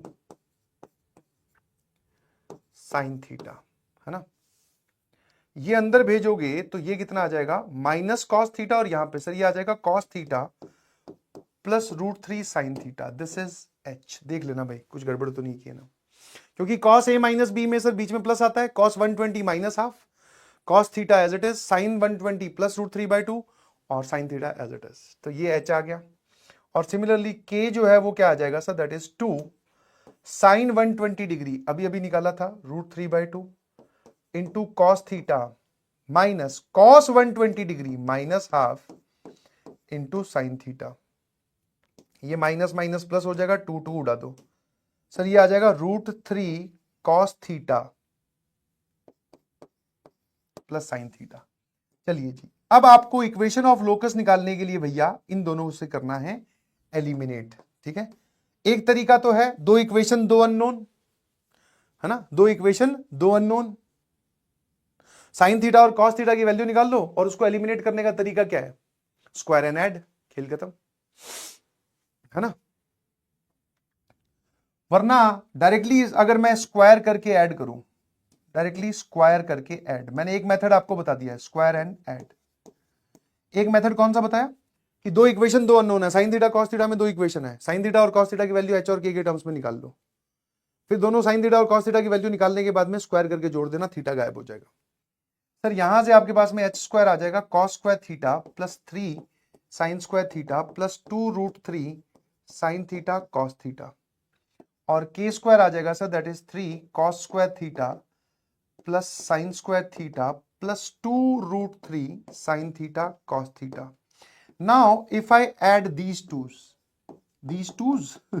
H square plus K square, तो ये और ये कितना आ जाएगा 3, ये और ये कितना आ जाएगा सर 1, और ये कितना आ जाएगा 4√3 साइन थीटा कॉस थीटा. ठीक है, अब मुझे sine theta into cos theta की वैल्यू चाहिए, तो उसके लिए दोनों को मल्टीप्लाई कर दो. इन दोनों को अगर मैं मल्टीप्लाई करूं तो लेफ्ट हैंड साइड का मल्टीप्लीकेशन आ जाएगा h इंटू के. ये वाली टर्म दोनों से मल्टीप्लाई होगी that is √3 cos square theta, ये वाली टर्म इससे भी मल्टीप्लाई होगी plus 3 sine theta cos theta. ये वाली टर्म इससे मल्टीप्लाई होगी that is cos theta sine theta, और ये वाली टर्म इससे मल्टीप्लाई होगी that is √3 sine square theta. ये और ये मिलकर आ गया √3 और plus 4 sign theta cos theta that is h into के. तो भाई 4 इंटू इन दोनों की वैल्यू आपको पता ही चल गई है. वाह. तो चलिए इक्वेशन ऑफ लोकस लिख देते हैं. So that is h square plus K square बराबर 3 + 1 दैट इज 4, और यहां लिखा हुआ है √3. 4 into sine theta cos theta, 4 into sine theta cos theta is h के माइनस √3. तो भाई साहब ये कितना आ जाएगा 4 + √3 h के माइनस 3, 4 + 3 1 हो जाएगा. X square plus y square, √3 वाले ऑप्शन चेक कर लेते हैं. X square plus y square ये आ जाएगा 1 plus √3xy plus √3xy. Option C is the correct answer, है ना. इसी केस में लोकस आपको निकालना है. ठीक है ना. ठीक है. हाँ, इसका एक क्वेश्चन और मैं ऐड कर रहा हूं. अब की बार जो ट्राइंगल स्लाइड कर रहा है between the axes, the triangle which is sliding between the axes is right angle triangle. ठीक है, ये इधर जा रहा है, और जिसमें आप बोल सकते हो कि इसकी ये वाली साइड है 3, ये वाली साइड है 4, हाइपोटेन्यूज 5. मुझे चाहिए लोकस ऑफ पॉइंट दिस. ठीक है, अभी जो आपने सवाल सॉल्व किया उसमें जो ट्राइंगल स्लाइड कर रहा था बिटवीन द कोऑर्डिनेट एक्सिस, वो क्या था सर? वो इक्विलेटरल ट्राइंगल था. अब की बार राइट एंगल ट्राइंगल है with right angle at vertex C. ठीक है, हाँ है ना. तो लोकस ऑफ सी आप कमेंट सेक्शन में चैट में कमेंट करेंगे, हाँ है ना. ठीक है, आप आंसर लिखोगे कि locus of C is this. ठीक है, locus of C is this. ठीक है भाई, आ जाइए. CTQ number 19 theory of equation से रिलेटेड थोड़ा सा सवाल है ना, देखते हैं. चलिए. ABC are all different the point this where R equals to ABC. मतलब R की जगह एक बार A पुट करो, फिर एक बार B पुट करो, एक बार C पुट करो. तो यहां से आपके पास में 3 पॉइंट्स बन जाएंगे. कौन कौन से? A पुट करोगे तो A³ upon A minus 1, A² minus 3 upon A minus 1, एक पॉइंट ये रहा. B पुट करोगे सर ये आ जाएगा B³ upon B minus 1, B² minus 3 upon B minus 1, ऐसे करके C पॉइंट. R की वैल्यू ABC पुट किया, R कोलिनियर. ये तीनों पॉइंट्स जो है कोलिनियर है. कोलिनियर का मतलब क्या होता है सर? कोलिनियर का मतलब होता है that is lies on A line. Lies on A line, एक लाइन के ऊपर लाई करते हैं. तो हमने क्या किया, वो लाइन एज्यूम कर लेते हैं. This line is LX plus MY plus N बराबर 0, है ना. और मैंने ये पॉइंट इसमें सेटिस्फाई करवा दिया R के फॉर्म में ही. तो जब मैं R के फॉर्म में इसमें सेटिस्फाई करवाऊंगा तो ये कितना आ जाएगा R³ upon R minus 1 x coordinate, M into R² minus 3 upon R minus 1 y coordinate plus N. थोड़ा सा ठीक कर लेते हैं प्लीज. तो ये आ जाएगा L into R³ plus M into R² minus 3M, और जब ये इधर जाएगा that is Rn minus N बराबर 0. ठीक है जी. तो R³ का जो कोफिशिएंट है वो है L, R² का जो कोफिशिएंट है वो है M, R का जो कोफिशिएंट है सर वो है N, और माइनस इन दोनों में से कॉमन लेने के बाद में this is 3M plus 3N. अब यही मान लो आप इसमें वैल्यू, इसमें पहले A पुट करते, फिर इसमें सेटिस्फाई करवाते, फिर उसको मतलब यहां पे A रखते, फिर B रखते, फिर C रखते. तो यहां पर सीधा इन टोटल आकर मैं बोल दूं कि इसी क्यूबिक के 3 रूट्स हैं ए बी सी, है ना, क्योंकि 3 पॉइंट्स ये बन गई ना क्यूबिक आर में, और इसके 3 ही तो रूट्स हैं ए बी सी। आप मेरी बात को इस तरीके से इमेजिन करो कि अगर मैं पहले इसमें ए रखता, ये पॉइंट बनता, उस पॉइंट को मैं इसमें रखता, फिर बी, फिर वो इसमें, फिर सी, फिर वो इसमें, तो सेम इक्वेशन दिखती, बस आर की जगह एक बार मुझे ए दिखता, एक बार बी, एक बार सी। अभी भी तो वही हो रहा है कि जब ए इसका रूट है तो ए इसमें सेटिस्फाई करेगा तो वही तो दिखेगा, फिर बी भी रूट है तो बी भी सेटिस्फाई करेगा, सी भी रूट है तो सी भी सेटिस्फाई करेगा। चलिए जी, मैं आपसे पूछूं the sum of the roots, that is A plus B plus C कितना है, तो minus M upon L. S2 मतलब sum of the product of the roots taken two at a time, that is sir n upon L. ठीक है, plus minus, और product of the roots that is A B C, तो plus minus that is 3m plus n upon L. अब m upon L है और n upon L है, गायब कर दो इसको, क्या है, this is 3 times m upon L plus n upon L. ले भाई रख दे, यहां से ए बी सी में एक इक्वेशन बन गई सर, यहां पे आ जाएगा ए बी सी और 3 टाइम्स m अपॉन एल की वैल्यू है, ये आ जाएगा माइनस बाहर a plus B plus c, और प्लस n अपॉन एल की वैल्यू है ए b plus b c plus c a, है ना। अब इस 3abc वाली टर्म को राइट में लेके जा, इस abc वाली टर्म को लेफ्ट में, तो आप क्या देखोगे, सॉरी इसको लेफ्ट में लेके जा, इसको राइट में लेके आ, तो प्लस 3 टाइम्स abc, इन दोनों में से कुछ, ये वाला पूरा पॉजिटिव, और वो abc इधर लेफ्ट में आएगा तो सर राइट में आएगा तो वो हो जाएगा negative. Option C is the correct answer. ठीक है भाई, है ना। ये वाला सवाल आपका होमवर्क है और ये सवाल भी आपका होमवर्क है। ठीक है भाई, इनके आंसर्स हम अगली क्लास में डिस्कस करेंगे, और रीअटेम्प्ट ऑल द CTQs, और अगली क्लास में